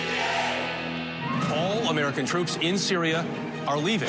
We have won against ISIS, and now it's time for our troops to come back home. It's a terrible mistake. I think it takes courage to do this. This is an Obama-like move. Stocks plummeting after the Federal Reserve announced it's raising interest rates. The Dow closed at its lowest point in 2018. Facebook is in trouble again. The social media giant gave its corporate business partners extensive access to your personal data. In Tennessee, the 5-year-old boy alone, crying and trapped inside his school bus. 5-year-old had fallen asleep. Our teacher's supposed to walk through. She looked under the seats and said she looked for legs and book bags and didn't see anything. Tucker Carlson has taken criticism for his recent comments on immigration. Some advertisers are leaving. We have a moral obligation to admit the world's poor, they tell us, even if it makes our own country poorer and dirtier and more divided. The Insurance Institute for Highway Safety is out with its top safety picks. The Chrysler Pacifica minivan is the only American vehicle on the list. Elon Musk unveiled the first tunnel in what he hopes will become a network of underground highways. Just watched a little documentary on that Elon Musk tunnel. Mm-hmm. You brought about earthquakes earlier there, Steve-O. I did. You think Elon Musk didn't think about that? Huh? Okay, so you watch like an 8-minute documentary and all of a sudden you're like, oh, I got this, bro. Yeah, dude, guess what? What? Earthquakes don't happen underground. They actually don't. It's like a tidal wave hitting boats on top of the water, so usually earthquakes just damage the surface, and that's what Elon Musk was saying. Mm-hmm. So. Yep. No, it's really cool, man. I'm really excited about being able to go to work in a tunnel when I have that sweet little Tesla. I don't want to drive. All right. Good morning. Hi. 9 o'clock. We got Shock Therapy Live with Nate Heitzik. Last one of the year. Get your questions in. Studio at star88.fm. Yeah. Of course, you can call in. You can be anonymous. You can text them in. We're also live on YouTube. You can hang out there, chime in, be a part of the show. And, man, if you're struggling with something, that's why we do it. Yeah. Need some advice. Then, hey, that's why Nate's here. Not only to offend, but to help. Yeah. You in this time of need. It's Pretty a Christmas gift, if you will. Yeah. All right, so we've already solved racism. Let's see if we can help these two people, these coworkers, find that friendship that they once had, because they hate each other now. Wow. Yeah. And it's all because of a Secret Santa party. Now, if you've never been to a Secret Santa party, it's basically a get-together of friends, coworkers. I mean, you could do an office Secret Santa. You could do one at someone's house with your friends and family. But there's a lot of businesses that will have their own little Secret Santa party, if you will. Mm-hmm. And you go out. Usually there's a price that they put on a gift, like a $20 gift and under is the price. You find it, wrap it up, and then you do a little exchange. Maybe I picked Steve-O to be, the Secret Santa for. So I had to get a gift for Steve-O. Yeah. Steve-O picked, say, Heidi. So he's Heidi's Secret Santa. Oh, what do you get Heidi? No, she hates everything. I got it. Stock in Kleenex. Yes. She cries a lot. She does. That's a good call. So much. I bought you some stock in a Kleenex company. That would be really funny, actually. So, yeah, that's what a Secret Santa is all about. So, this guy spent $30 on chocolates and a blanket for his Secret Santa gift. The spending limit was $50. That's a pricey. That Secret was the Santa. 9. We used to do that. $50. Man, was the minimum. $50. Minimum 50. Well, the woman who got the chocolates and blanket, she looked up how much they cost. Oh wow, she's that person. And she found out who her Secret Santa was and then asked the coworker to make up the difference. Wow. And this guy, what do you think he did? Laughed. Made fun of her? Or do you think maybe he made up the difference? What would you do? Okay, this actually happened to me. Really? We used to do this pretty expensive Secret Santa exchange Called with the our Nine. friends. Yes, very exclusive. And one year I got a singular end cap Blu-ray that was like $8. Ooh. And I straight up like Googled it and was like, I'm pretty sure I'm right on this one. Oh yeah, it's on sale for $7.99 at Hastings. Oh my gosh. Yeah, this was years back. Hastings existed. Wow. I so wanted to say something. You didn't say it? You didn't call it out, but you were mad. You were I upset. went back $50 was the limit. I went back to the organizer of said party. Oh my gosh. His name was Joey Belleville. Oh wow. Also known as Brodus on this show. And said, dude, sweet invite with your friends because they clearly didn't know the rules. Oh. And that's messed up. Okay. What you gonna do about it? Oh, you wanted Brodus to actually take care of it? Yeah. Because, it was his party? Yeah, it was his friends. Oh, my gosh. He brought these friends, and they claimed to know the rules. Clearly didn't. So Brodus had to buy me like a $40 Christmas gift. My gosh. Listen, I'm not usually into demanding gifts, but yes, I am. But yes, I am. Okay. Yeah. Well, you're exactly like this woman, probably even worse. Okay. Let's find out. This coworker, the Secret Santa that, bought the chocolates and blanket, which was $30, he actually agreed to do it. All right, I'll make up the difference. So she asked him to buy her a $120 Samsung Galaxy tablet.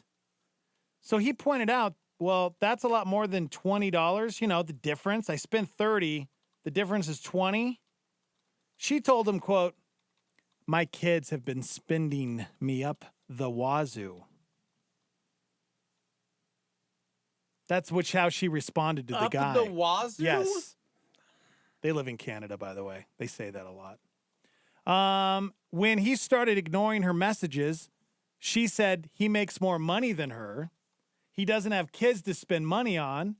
He was rude to ignore her, and she doesn't, quote, know how you live with yourself. Disgusting. Oh, my gosh! Oh, wow. You are going to say, oh, my gosh, to this? You are. The guy that you did the exact I got 3 kids, bro. Oh, okay? wow. Christmas, Okay. it's like tight, and I still spent $50 on my gift. $8 Blu-ray. Okay.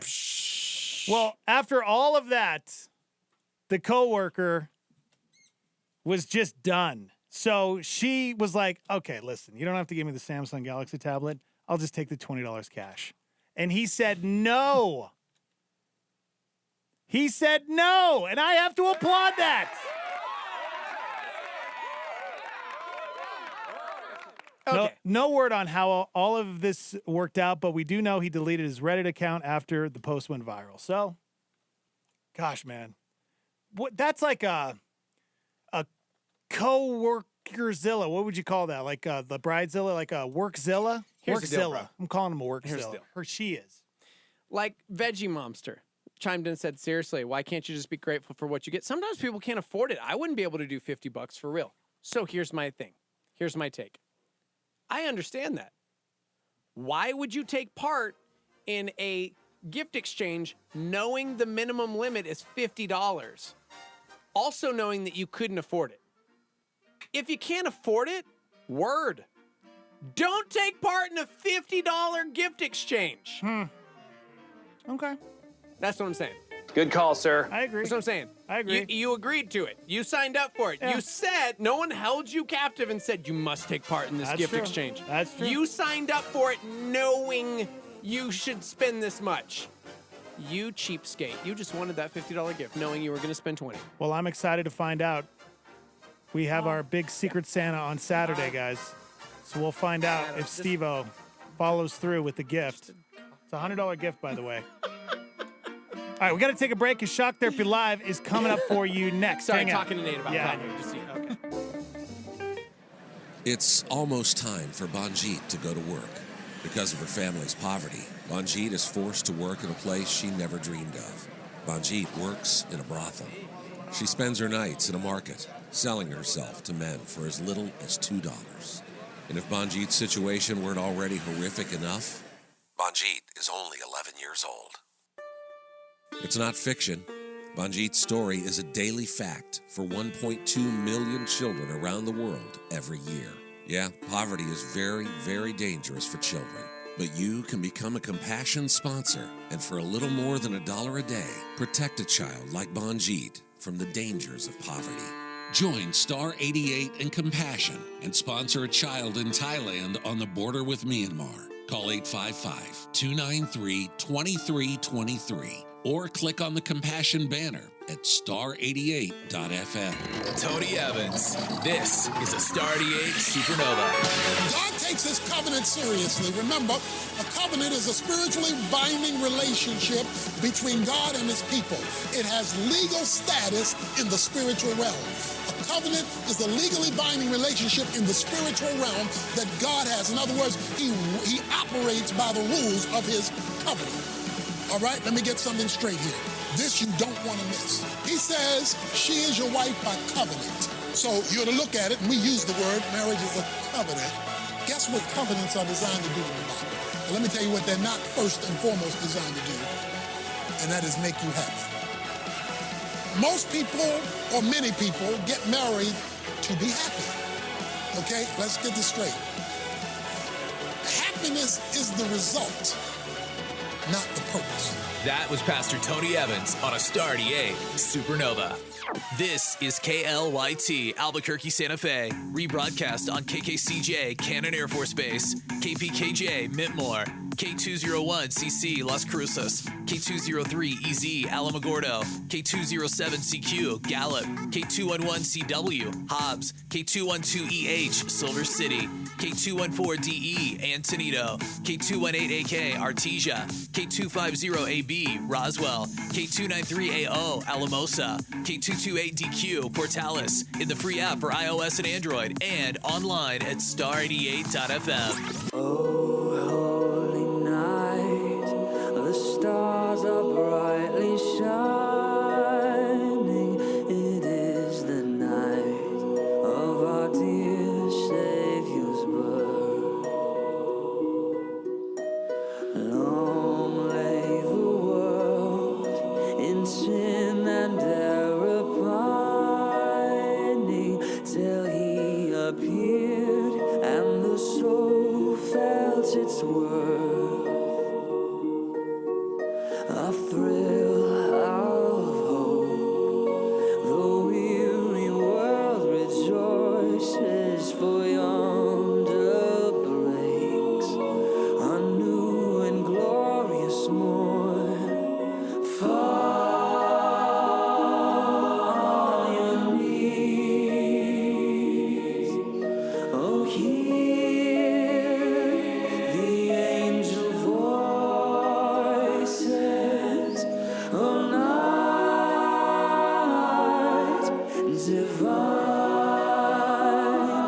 oh night when Christ was born, oh night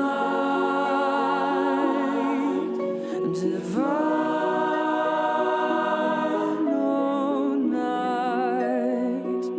oh night divine.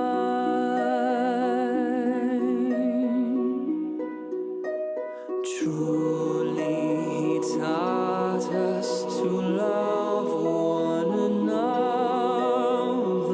His law is love, and his gospel is peace. Chains shall he break, the slave is our brother, and in his name all oppression shall cease. Sweet hymns of joy in grateful chorus raise we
I'm so sorry, Nate. I have to cut you off.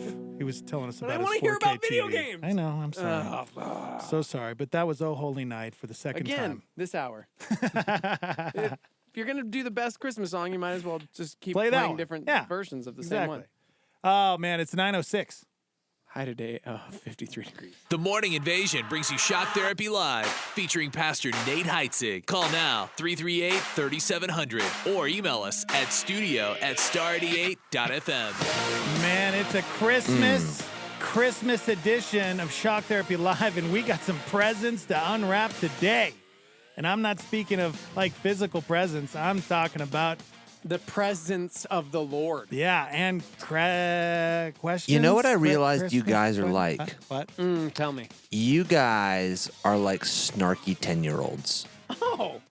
Now listen to what I mean by that. Let him get through it. All right. So you guys mocking the music is like a 10-year-old kid saying, "Mom and Dad, I don't want to eat that for dinner." Okay, but first they off- make the food anyways, Didn't and then you mock sit it. at the Didn't table mock and it. make snarky remarks Didn't mock about it. said food. When did we mock We it? didn't mock the music I'm just saying. because of A Holy Night. Oh Holy Night. No. Hold That's on, the best Nate. Christmas Nate. song. No, it's Hold on. Oh Holy Night played at 8:22. Yeah. And again at 9:01. But it was a different version. That was Different Phil version. Wickham's before it was Ren Collective. And Steve-O did say it's the greatest Christmas It song. is. It's my favorite. It really is my So, favorite. Mocking? See, no, not. that's why I said snarky. Snarky. Okay. Just slightly I think he snarky. called us narcs. Narcs. Nope. Oh, Brody. Narcs? Yeah, I'm pretty sure that's what he called us. Narc? Yeah. That's the dude at the school that's like 23 that pretends like he's in high school so he can rat you out. Just go along with me, dude. Have my back. Gosh, sweet Just beard, trying to dude. help you. Sweet Just beard, trying to Nate. help you with Dude, you guys have to see your Nate's beard. verbiage. Get in front of the. So when I mean snarky, it would be like, so let's say you said you don't want to eat that. Yeah. And then your parents made it anyways, and then you're like, didn't we have chicken last week? See, that's like, it's not mocking it, it's snarky. I get we you, didn't bro. mock We the didn't mock Christmas You didn't mock music. it. You didn't mock Okay. it. You snarked it. Can you No. get You in front of snarked the That's iPad my so people favorite can see? Chris- I your was beard? For what? I was being I want genuine. you That's my to show favorite off your Christmas beard, song. dude. Show off your beard. Look at this thing. That's a big beard. I've never seen you with a beard like that. Doesn't look that good. It's gonna get there. Looks it's like gonna you're get there. trying out for Roland Sampson. I'm trying You ready? out. No? Laugh track? Okay. All right. I have so many questions already chiming in. Well, guess what? We got a phone call. Well, I have a really important question. Oh, we have a phone call. Go ahead, Nate. Fine. Nope, we got a phone call. No, You phone always calls got to give win. preference. You guys say that every time. Got to give preference. Yeah, phone lines are open 505-338-3700. It's Shock Therapy Live. Good morning. Hey, good morning. I have some issues I'd like to discuss for Shock Therapy Live. Okay. I got a 14-year-old daughter. She was suspended last week, and I took away her phone from her and kind of was just being a parent. And she ran away from my house on Monday, and a bunch of realizations have come to light. I just found out that her friend that she was staying at, her brother just de-virginized my daughter over there at their house, and I guess their parents allow them to smoke weed and drink and stuff like that. According to the authorities, there's really nothing I can do. She's 14 years old. She's at a legal age where she can run away. All I can do is make a missing persons report and also call and do welfare checks at the house I believe she's staying at. Having a really hard time. I also am a father of 7 children total, 5 of which are with me right now. And they're all young age, so I'm trying to keep happy spirits in the house for the younger children for Christmas time, but I'm going through a hard time myself. Yeah, just, man. Dealing with my daughter. Man, And, well, from an advice standpoint, I'd probably give you the advice that you've tried. The advice that I'd give you would be to call the cops and to report that your daughter ran away. It's shocking to me and surprising to me that there's nothing that the authorities can do. At 14, especially. At that 14, doesn't make and sense. especially if you know they're smoking pot and things like that, it's incredibly shocking to me. I would possibly, I don't know if you have the funding to do it, but I would possibly just give a call to a family law attorney and just ask them, say, hey, this is what happened. What do you guys recommend? See if they could be of some help. So as far as a advice standpoint, I think you're doing everything that I would probably tell you to do.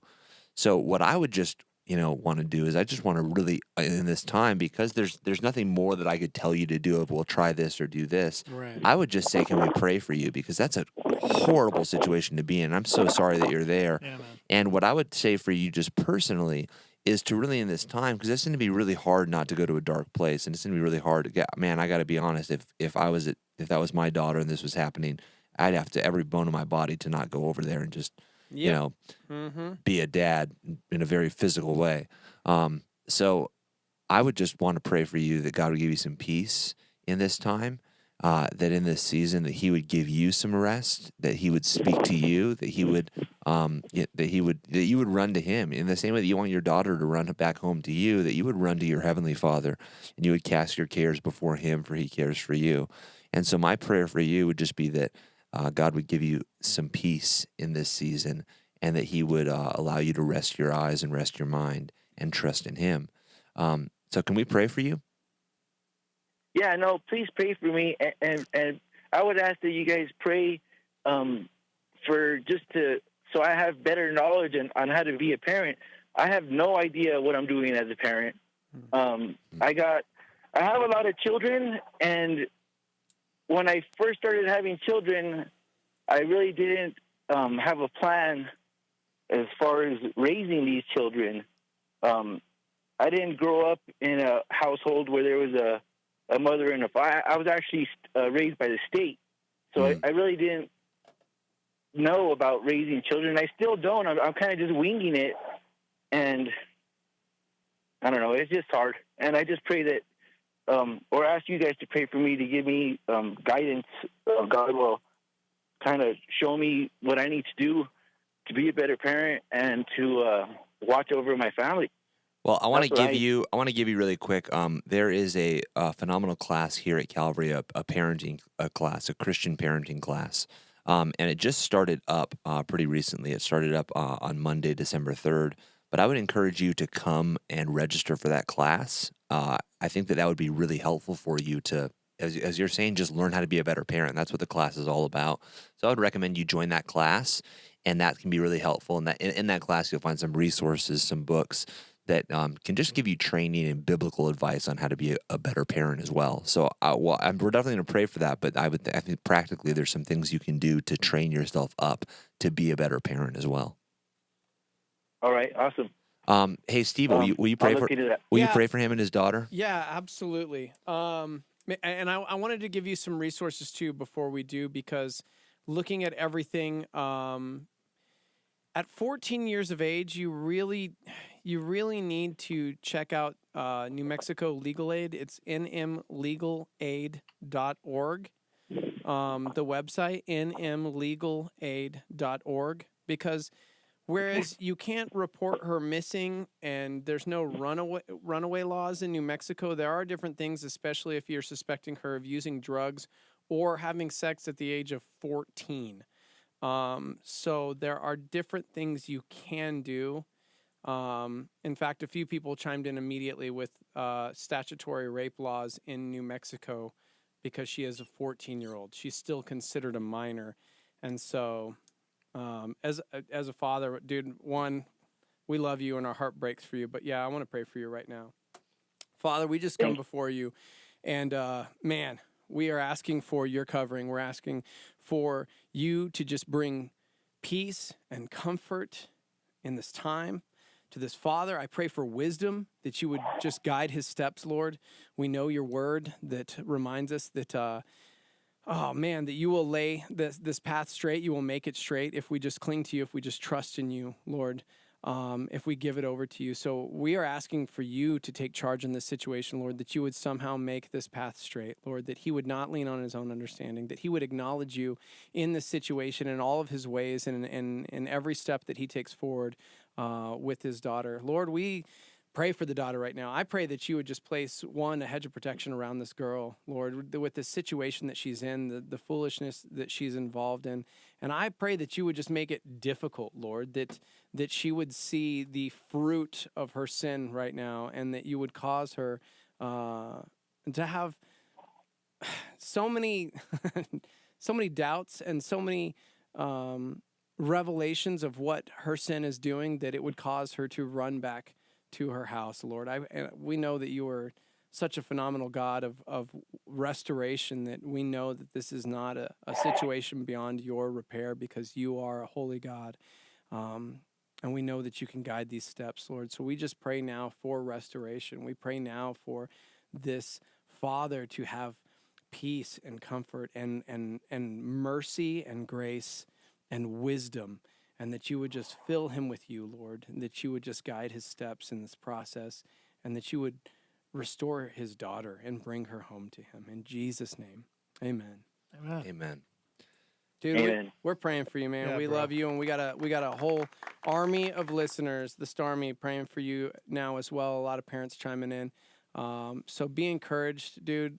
God is a God of redemption, a God of restoration, and man, I've seen some incredible miracles happen in the lives of families when a dad steps up and takes charge and honors God with his steps. I can't wait to see how God can restore this situation, dude. So we're praying for you, man. Thank you, guys. And I see that, and I listen to your show all the time. It really took to my heart whenever you had that guest speaker, and they were talking about child trafficking and sex trafficking and stuff, man. and Deliver an fund. absent father is one of the worst things you can do or be, is an absent father. So I take all that stuff to heart, and I'm doing my best to be present in my children's lives, and be a good father to them, and I'm doing everything I can to lead them down the right path, and I do trust God, and good. I know that He's doesn't put anything in front of me that I can't handle, but it's just tough right now. Man, just lean on him and his word, because I like you, I grew up without a father, and I was terrified becoming a father because I didn't know the first thing about being a dad, and then I remembered that we have his word, and his word, you see his character, and through that you can come to understand the characteristics of a good father, because our Lord is the greatest father. And so if you lean on him, if you lean on his word, I promise you, man, he will make your path straight. So just praying for you. But dude. again, I recommend that you get some training, because a lot of times as Christians, we like to get in this place where it's like, man, just trust in the Lord, trust in the Lord.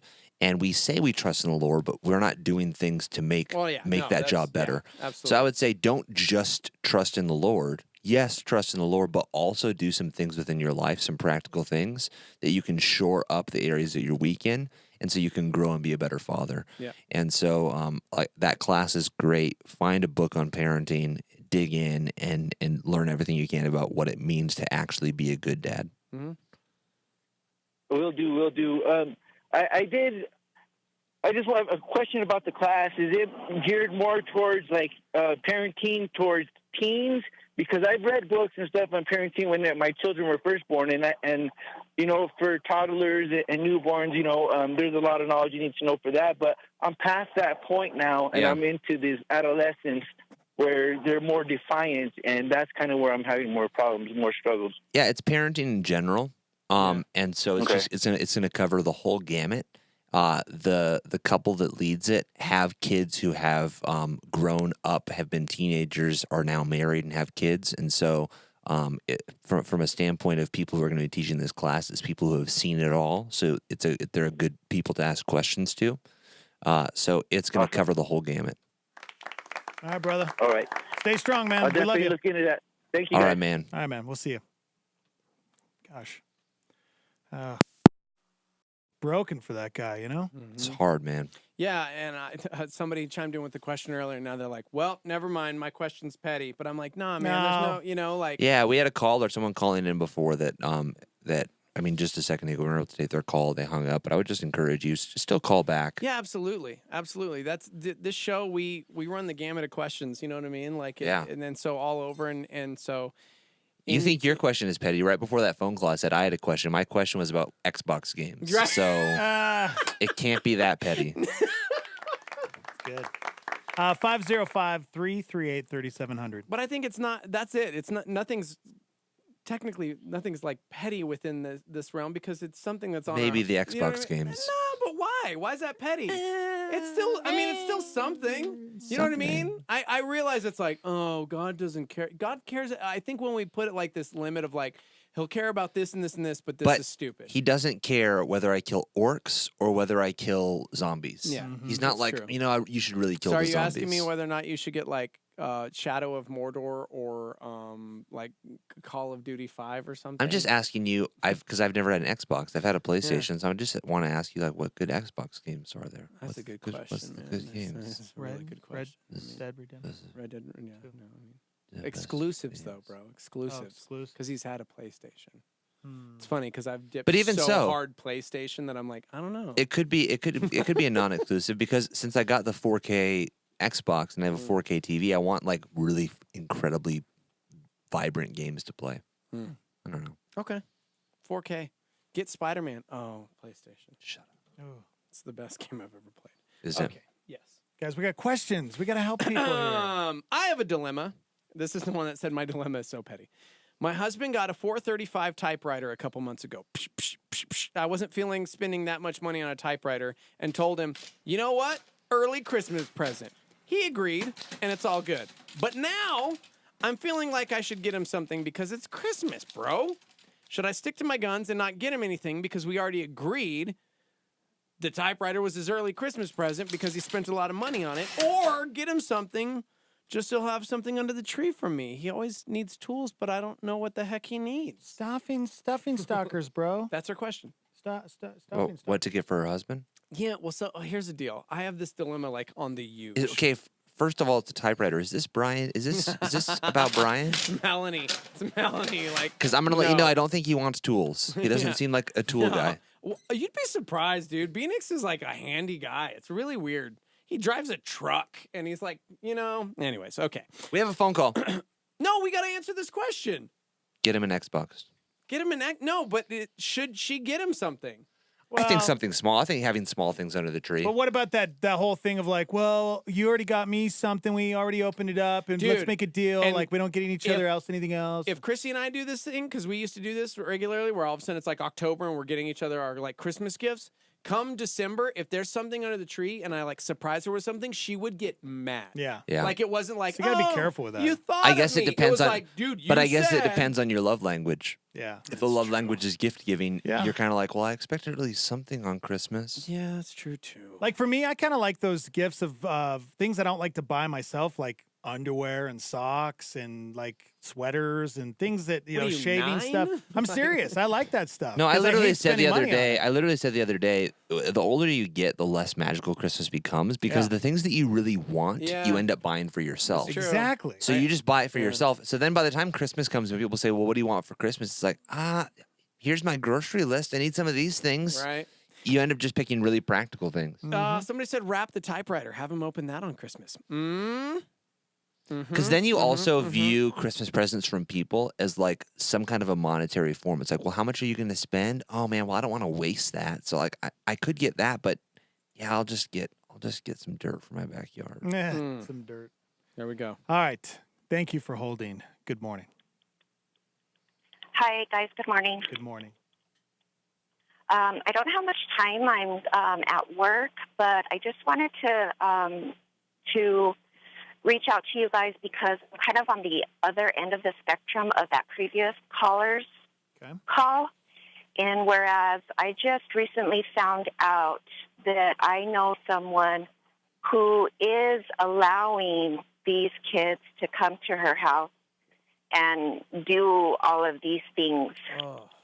And so I'm just wondering what your guys' advice is for me, for her, because it's just very upsetting to find out that she's allowing these kids to come in and do these things at the house. Oh, man. So basically, you have a friend who's the enabling parent who lets the children drink, do drugs, and have sex.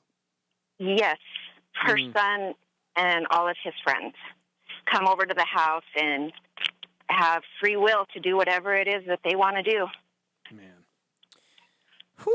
Wow. Well, here's the thing. Like, and it's awful. It's terrible. And I'm so upset that I found out about it. And I've just been, I just don't know what to do. I don't know what to.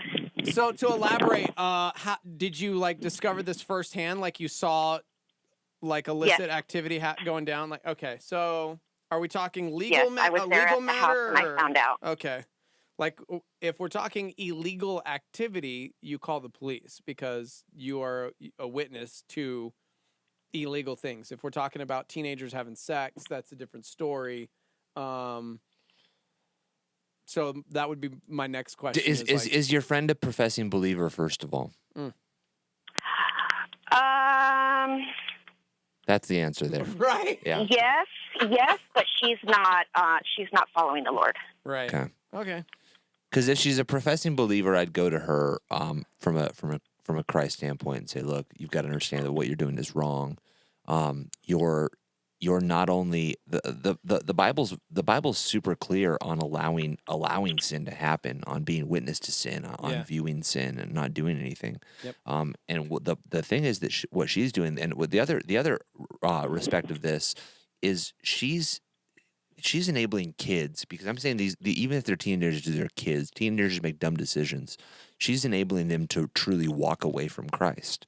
And Jesus was very harsh to those who would prevent the little children from coming to him. And I would say that this is an instance of that. By letting kids do whatever they want, you're really holding kids back from a relationship and a walk with Christ. And God's going to hold her accountable for that. When she stands before the Lord, she's not just going to be held accountable for her actions in this scenario. If she doesn't really care, she's not going to care about that. She's Well, going to go, the thing is we had a huge blowout argument about it because I confronted her about it, and her justification is that at least they're doing it at her house and not out on the street. All right, so then here's what you do. She knows where they are. Here's what you need to do. Multiple people chiming in. If they are minors, if they are under the age of 18 or 21, and she's serving them alcohol and she's allowing them to do drugs, that's illegal activity. You call CYFD and the police. Yep. Like you call the police, they need to know. Then you call for a child check through CYFD. Seriously. So. From what I understand, from what I was told, is that there has already been that happened at the house. Keep at it. Like, seriously. Because it's a repeat offense. It If she gets in trouble for it once, they might be lenient. But if she gets in trouble for it multiple times, eventually she's going to have to appear before court. Yeah. She's going to end up having to experience some really huge pain legally. Yeah. And possibly, if it persists, even have her kid taken away from her. Or just shame her on Facebook and give the address out. That usually works too. I'm Don't just kidding. do I'm that. just kidding. That's do a bad not do idea. that. That's a terrible idea. Totally joking. That was somebody else's idea on YouTube. I'm sorry. Okay, guys, I got to hang up. I'm sorry. I'm on break. I got to go. All right. Bye-bye. Thank you so much for the advice. If you want to give me some more information, I am listening. Cool. Thank you so much. I think that's the advice. Like, literally, everybody's like, call the authorities. Call CYFD. Yes, keep calling. Yeah, man. Sam Swan. Shout out to Sam Swan, who made a YouTube so he could chime in. Sam Swan, what's up, man? Yeah, it's funny. A lot of these questions that we're getting today, there's some biblical advice for it, but a lot of it's like legal. Like, I know. It's interesting. I know. Oh, gosh. Yeah. Do you guys want to do something a little lighthearted and away from? No, I like the really, really, really away from hard illicit activity. Yeah, this is like the before Christmas show too. I know, Yeah. dude. I like the questions. Well, that okay, let's break be your real. heart. We talk about this, but like suicide and heart attacks, monstrous this week, because the holidays can be a happy time for families and also the most depressing time of the year for those without. So I understand, and that's why we do Shock Therapy Live. But man, it's heartbreaking. It's hard. Yeah, dude. All right, we have a few questions, but I'm gonna go with a little lighter one to like kind of break it up. Because man, how do you know when a Christian man is truly into you? What does a real man? Do we have to take a break? Oh yeah. Oh my gosh. I was just wondering. I was like, this is like Good old. call. This felt like I old think school we Shock all Therapy forgot. Live. I know it was. We had to take two. We've already missed Wow. I completely forgot. The it. question took me out. Yeah, I was gonna say. To be fair, it's been Wow. a heavy show. I looked at my watch and it was 9:30, and I was like, I thought we were supposed to have like 2 breaks by now. We sure need to take a break. All right. Hey, oh holy night, here it comes. Yep, we'll do that. No, we'll take a quick break and we'll come back and you'll fire this question off. Yeah. Okay? The Shock Therapy Live will be right back. There's no time of year more fitting for New Mexican Foods red and green chili than Christmas time. La Salita wants to wish you and yours a very Merry Christmas. For over 40 years, La Salita has been serving New Mexican food to Albuquerque, from pozole and tamales, chili rellenos, even the burrito de Eduardo, the BOG burrito, and carne adobada. La Salita is friendly to those who are vegan and gluten-free and offers catering and a rewards program on Juan Tabo or online at lasalita.com. Star 88 thanks La Salita for their support. When you're lost on what to pray about, it's time to return to the basics. Join us this week as we hear solid biblical teaching on the discipline of prayer. Learn the Lord's standard for your prayers and how prayer is sometimes tied to your health. Discover more truths that will lead you into the breakthrough you may be needing this season. This week on Walk in the Word with James McDonald. Make an appointment with James McDonald. Weekdays at 12:30 p.m. on our sister station, KNKT 107.1 FM.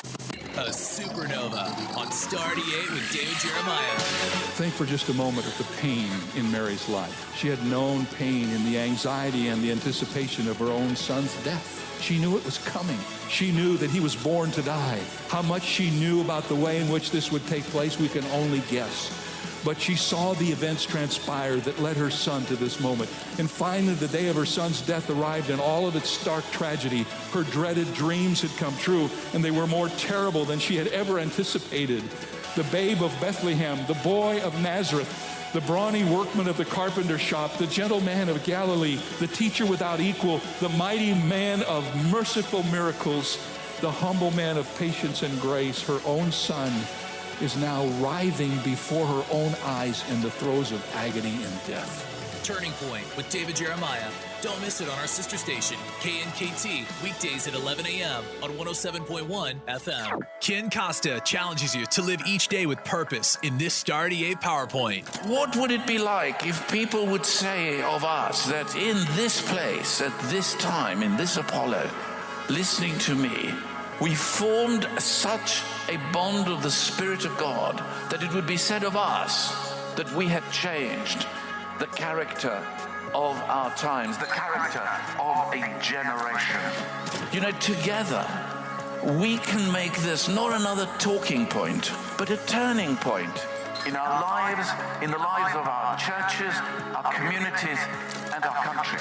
Do you know there is no power on the planet that is equal to the power of forgiven men and women who know the work of the Spirit of the living God in their lives. That's a PowerPoint with Ken Costa on Star 88. Sick and tired of being sick and tired. Had as much of you as I can take. I'm so done, so over being afraid. I've gone through the motions, I've been back and forth. I know that you're thinking you've heard this before. I don't know how to say it, so I'm just gonna say it, yeah. Fear you don't own me, there ain't no room in this story. And I ain't got time for you telling me what I'm not, like you know me. Well, guess what? I know who I am, I know I'm strong, and I am free, got my own identity. So fear you will never be welcome here. Take a minute, let it settle in. You probably never saw it coming. Something's gotta give, so I give up you. Oh, there's no room for you here, yeah, I've had enough. The no vacancy sign on my heart is lit up. In case you didn't hear it, here it is again. Oh, fear you don't own me, there ain't no room in this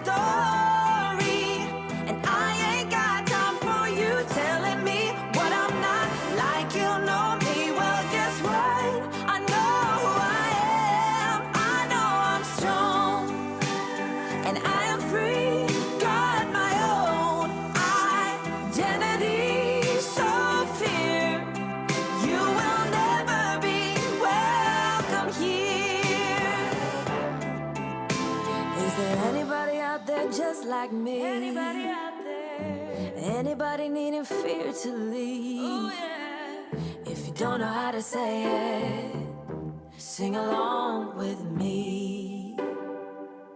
Sing fear you don't own me. There ain't no room in this story. And I ain't got time for you telling me what I'm not. Like you know me, well guess what? I know who I am. I know I'm strong, brave, and I am free. Got my own identity, so fear you will never be welcome here.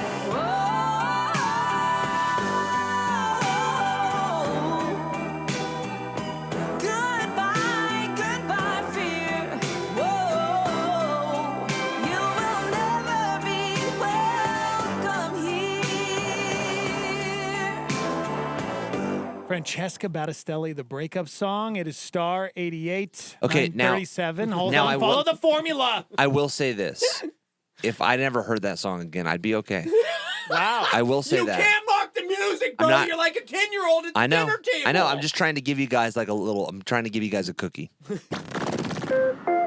The Morning Invasion with Dex and Steve-O on Star 88. It's Shock Therapy Live. Pastor Nate Heitzig is here, and the questions are just piling up. We really do have a lot Let's of do questions. this. Yeah. Yeah. All right, what was the question before the break? Okay. Gosh. Find it, bro. How do you know when a Christian man is truly into you? What does a real man do to show he's committed to building something solid with a good woman? I feel like I may be being strung along right now. Well, I think now I'm going to point out my view on this might be partially biblical, might be partial to just how I did it. So I'm just going to preface it with that this isn't necessarily the way that you know. But I come from a standpoint that the only purpose of dating somebody is with the pursuit of marriage in mind. Mm-hmm. If you can't see yourself marrying them, then what's the point of dating them? Yep. And so the way that I approached Janae when we first started dating is I said, hey, I really like you. I'm attracted to you. I'm gonna make you my wife. Basically, I said we get along really, really well. But I've done the dating thing before, and I don't just want to date if it's going to be a waste of both of our times. So I want to ask if you want to date with the pursuit of marriage in mind. Did you say I'm going to make an honest woman out of you? That doesn't mean that it's like, hey, if something weird happens and it doesn't work out, that we have to get married. But I said I want to date with the pursuit of marriage. That way, there's a goal in both of our minds. Yeah. Saying, look, the goal and the pursuit is marriage. That's what we're striving for. And so I called her dad up as well before we started dating. I said, hey, I want to ask you for permission to date your daughter with the pursuit of marriage, to make it very, very clear. I think a Christian man who's genuinely committed to Christ will be committed to a relationship, recognizing that dating leads to marriage and that marriage is the goal. And if marriage isn't the goal, you shouldn't be dating. Look, if marriage is not the goal in the relationship you're in, get out of the relationship because it's only going to lead to sin. Because you begin to tell yourself, well, we're not going to be married, so, and you end up doing stupid things that you wouldn't do. If marriage isn't the goal, get out. Yep. Good call, sir. It's not worth it. Boom. There we I go. like that. That's good. I'm going to do rapid fire because we've got so many, and I'm like, dude, let's get to this. You By do the way, rapid fire? Janae says that I know y'all are missing me right now. She just texted the live line. Miss you, Janae? No, we don't. No, we don't. My older son is having nightmares about things from the dark coming to get him in real life. I said the spiritual realm couldn't physically hurt us if we believe and trust in the Lord. Is there a verse in the Bible that would confirm this? I know your time is tight, so a quick reference or even just a text would be amazing. Wait, say it again. My older son is having nightmares about things from the dark coming to get him in real life. Huh. I said the spiritual realm can't physically hurt us if we believe and trust in God. Is there a verse in the Bible that would confirm this? Well, there would be verses in the Bible about the reality of the spiritual realm, that the spiritual realm is very real, but that there's angels and there's demons. And so as a child of God, what I would say, honestly, the encouragement that I would give to you would be encouragement from an M. Night Shyamalan movie. Yeah! That if Satan is real, it means that God's also real and God's stronger. So one thing I always say, and I've said it in a message before, is the Bible says that Satan is like a roaring lion going to and fro, seeking whom he may devour. If that doesn't scare you, you've never seen National Geographic. Yeah. Because you see those lions hunt, and it's terrifying. They go back and forth. They're looking at that little baby zebra, licking their lips. They jump out of the bush. Boom! Break its neck, and they eat it. This kid with this nightmare. Sorry about that. I just wanted to make it come No. alive. So it's terrifying. We need to understand. It's one thing he needs to understand. It's good to be scared and understand the reality and the power of Satan. Well, Too they many just peed people. his pants. Good Too job. many people don't understand the reality of the spiritual realm, and Yeah. so No, I agree they're with like, this. "Oh, no, whatever, Satan, whatever." But we should have a healthy fear and understand, man, Satan's powerful, so I need to make sure that I'm defending myself properly. But the Bible talks about someone else who goes to and fro. The Bible says the eyes of the Lord go to and fro, looking for those who he can show himself strong on their behalf.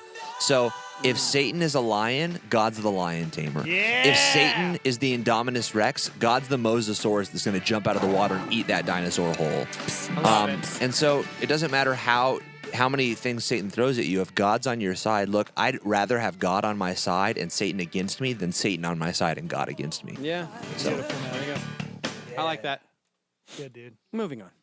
I want to rapid fire do this, yo. I'm going to get through these Dude, Christmas. rapid fire it, My bro. Christmas gift is answering all of the questions. You're going to do it, bro. My younger cousin has been involved with the police 3 times in the last month. The altercations were all physical, which led to a mental evaluation. Start over. My younger cousin has been involved with the police 3 times in the last month. Oh, man. The altercations were all physical, which led to a mental evaluation, but he would not continue with the therapy. He's physically bullied and assaulted several of my younger cousins, including his sisters and younger brother. Brings us to the point right before Christmas, my mom and grandfather have said he is not invited to the Christmas Eve annual family event. I'm feeling conviction because we are to love our brother as Christ loves us, so is it wrong of my mom and grandfather to essentially shun him for this behavior? He seems to believe that nothing is wrong and doesn't think he's done anything wrong. Please help me. Okay. So what I would say is in a situation like this, it's not wrong when someone is in sin to let them stay in sin and to let them basically experience the downfall and the pain of that until they come home.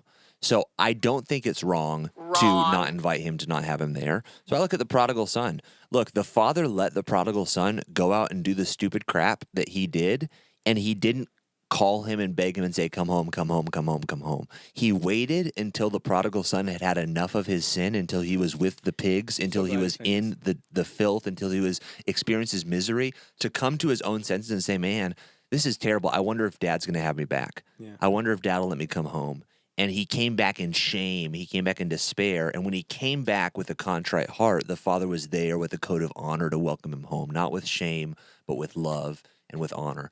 So I would say this is the sample that you guys need to take with this cousin. Look, I honestly wouldn't send an invitation to him. I wouldn't either. I would let him live his life. Yep. I would wait till he comes back in desperation and in sorrow and says, look, I'm so sorry for what I've done. Will you guys forgive me? You made it clear there's no remorse. You've also made it clear that this cousin of yours has been physically violent with your family members, including younger siblings. Yeah. And then it's like, hey, I don't want to ruin Christmas for this one, I was about to say a really bad word, this terrible man. So I'm going to ruin it for all of the children who actually value Christmas. Dude, no, don't feel bad. Yeah. Seriously, Yep. you have an obligation to them as well, and you're going to ruin Christmas for this guy who doesn't seem to care about anything, or ruin it for the people that actually want to be in the family and take part in fun things. Yep. So, anyways, okay. Moving on. I started sharing the gospel with the sales calls I get. I started sharing the gospel, like as you're So like you get one of those calls, hi. Oh, like a telemarketer. Okay. Hi, so 'Cause I'm I- like, if you are the telemarketer, don't do that. Hi, with MCI, I'd like to also talk to you about my Lord and Savior Jesus Christ. Don't do that. I'm saying don't do that. Yeah. You're Yeah. going to get fired. Anyways, I started sharing the gospel with the sales calls I get. So far, I mostly just get hung up on, or the person tells me I shouldn't be sharing my religion. Today, however, a Muslim man I talked to is interested and wants to call me back to hear more about Jesus. What resources can I give a Muslim seeking Jesus? I would have to, honestly, I don't have any on the top of my head. I'd have to know. research a little bit and find some good resources, find some good books. there is a book that my dad has read, but I don't think it's necessarily a good resource for the Muslim guy. It might be a good resource for you. Yeah. There's a book called The Cross and the Shadow of the Crescent, which is a good book maybe for you to read, not necessarily for him to read.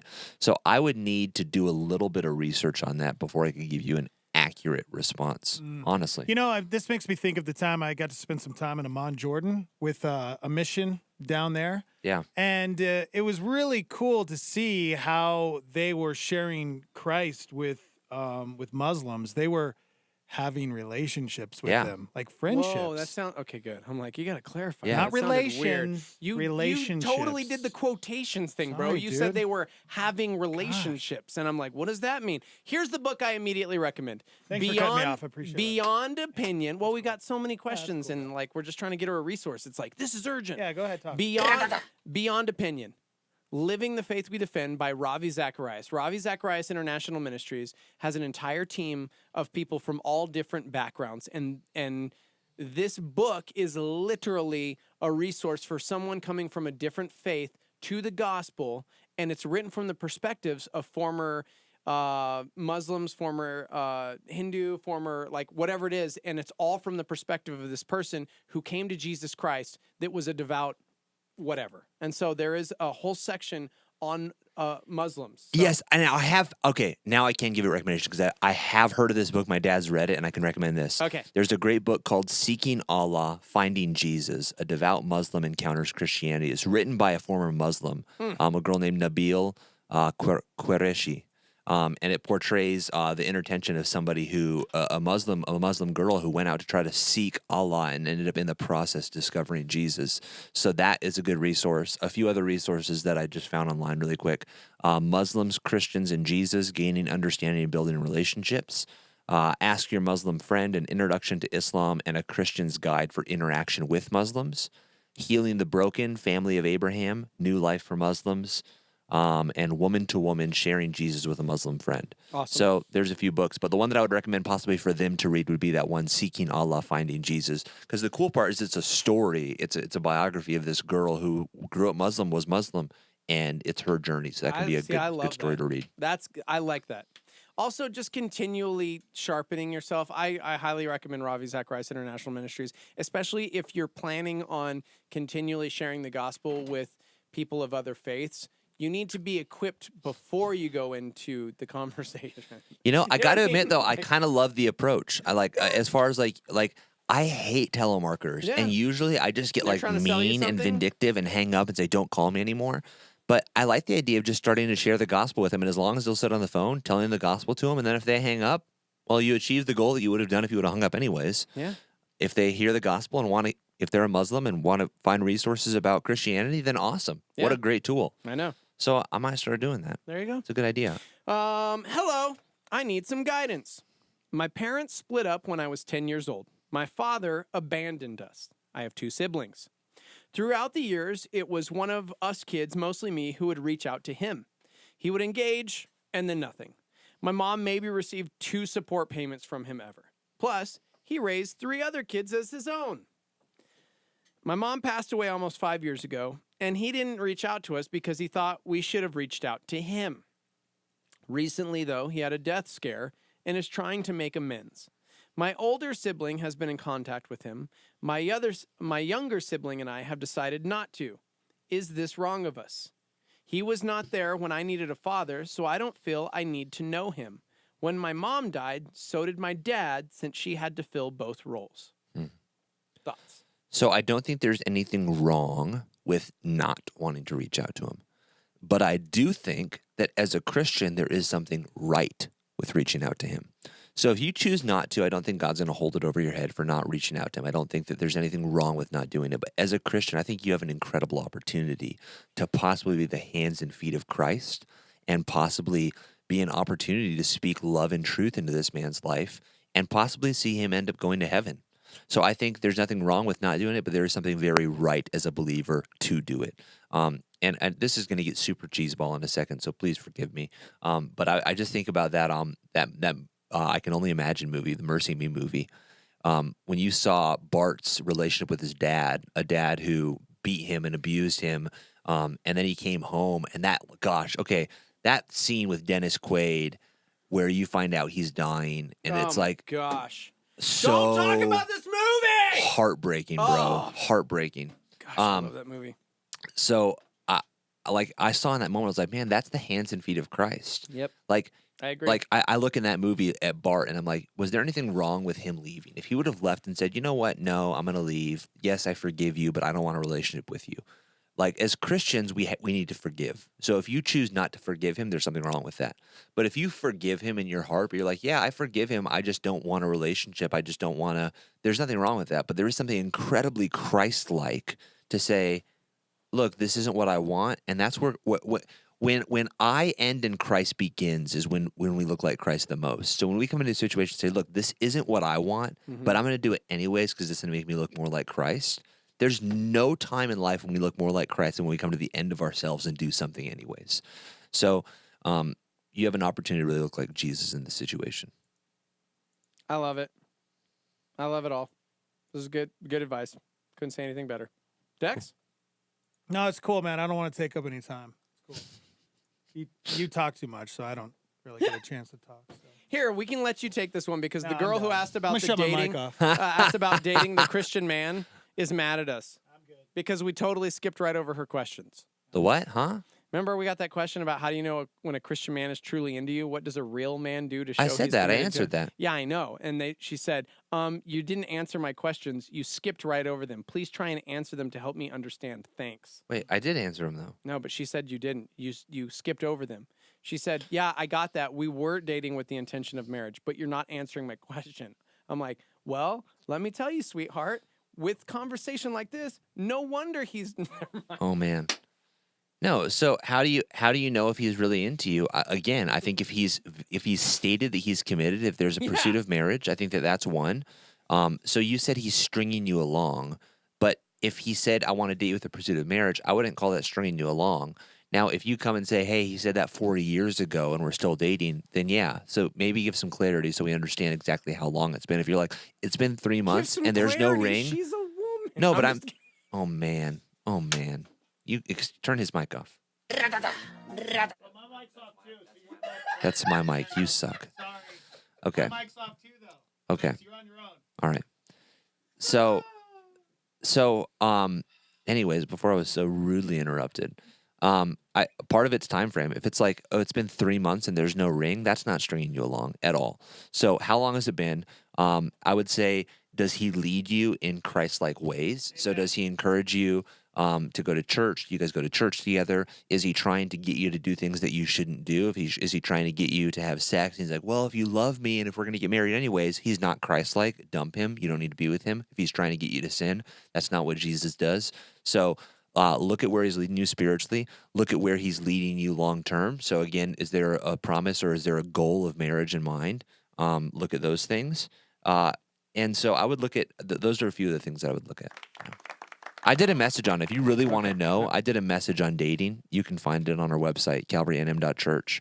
I forget what it was called, but I did a message on it. So I just got called Steven by like 7 women on YouTube, so. That's funny. Yeah. I'm just saying. Never mind. Moving on. Somebody chimed in and said, my father walked out on me and my siblings when I was 5. Wait, isn't this one we just had? I'm now 28 years old. He struggled with alcohol addiction and physically abused my mother. I've been talking to him now for the past 2 years. He regrets everything he did to us and has asked for our forgiveness. I have forgiven him, and he really has changed his life around. My mother is actually wanting to move back in with him after 23 years of separation. Forgiveness takes time, and in my experience, has felt really good. So, wow, it's good. Encouragement for that. You know, I just want to say, I want to huge. point out, because the show's almost over, Yeah. these questions we're getting here at the end about dads leaving when these kids were young and then coming back, it's harder to rekindle a relationship than it is to keep a relationship. So I would just use this, again, as some encouragement for that first question we had of that dad who's trying to be there, who's trying to be a good dad. Mm-hmm. Dads, we got to step it up. I'm just seeing so much pain. All these people who are growing up without dads, it's an epidemic. We need to be present. We need to be there. We need to invest in our kids. And so just to that dad who called earlier with concern for his daughter who ran away and just saying he wants to be there, wants to be a good dad, good for you. Yep. Keep doing it. You know, do play the long game. Do the hard work. Learn to be a good dad. Amen. And you dads out there, do the same. Look, be there for your kids. Be a good dad. Don't walk away. It's just heartbreaking, man. Yeah, dude. And I would say, as a note to those girls who are dating somebody, to this girl who's dating a guy, she's wondering if he's stringing you along. Look, if you're dating a guy who's having a hard time being present and be there and being committed, understand that he's probably gonna have those same issues when kids come along as well. Yeah. He's gonna have a hard time being committed and being there and being present for those kids. So if you see these traits in him as someone you're dating, they're gonna also be present when he's a dad. So girls, be wise with who you're dating because that's where it starts. Swipe Right by Pastor Levi Lusko. We had like 3 different females chime in and say, tell her to read Swipe Right. Hey, Swipe Right. It helped me. Swipe Right. There you go. There you go. Yeah. Okay. Did we do it? We got time for one more? Are we done? I think we're done. We done? I mean, it's it would take me 9:56. 7 minutes to read this next one. So Okay. Nate Heisick. See you next year, buddy. Dude, that's right, huh? Yeah, we got one more show tomorrow. That's it. Christmas break. You guys don't have a show next Thursday on the 27th? Nope. Won't be here. Oh. Well, I'll be gone. Nice. he's in Montana. Yeah, man. Dude, that's He fun. gets to go home for Christmas. Yeah. It'd be great. Yeah. All right, guys. Thank you so much. If, you didn't get your question answered, Steve-O, do you What? save those or? Yeah. Okay, good. Totes. All right. Totes. And if you missed any of the show this morning, go to iTunes. You can go to YouTube, Star 88 FM. I would just like to point out that the Trump wall is up to $4.6 million. So close to $1 billion. For our podcasters who listen to They every need hour. $1 billion? They need $1 billion. $1 billion. Well, actually, you need $5 billion, but the goal is to reach The goal's $1 $1 billion. billion. Who started this campaign? Some random human. Okay, he's a His vet. name is- He's lost 3 limbs. Oh, Bill Peterson. Sorry, his name's Bill Peterson. Get out of here. All right, guys, we'll see you. Bye.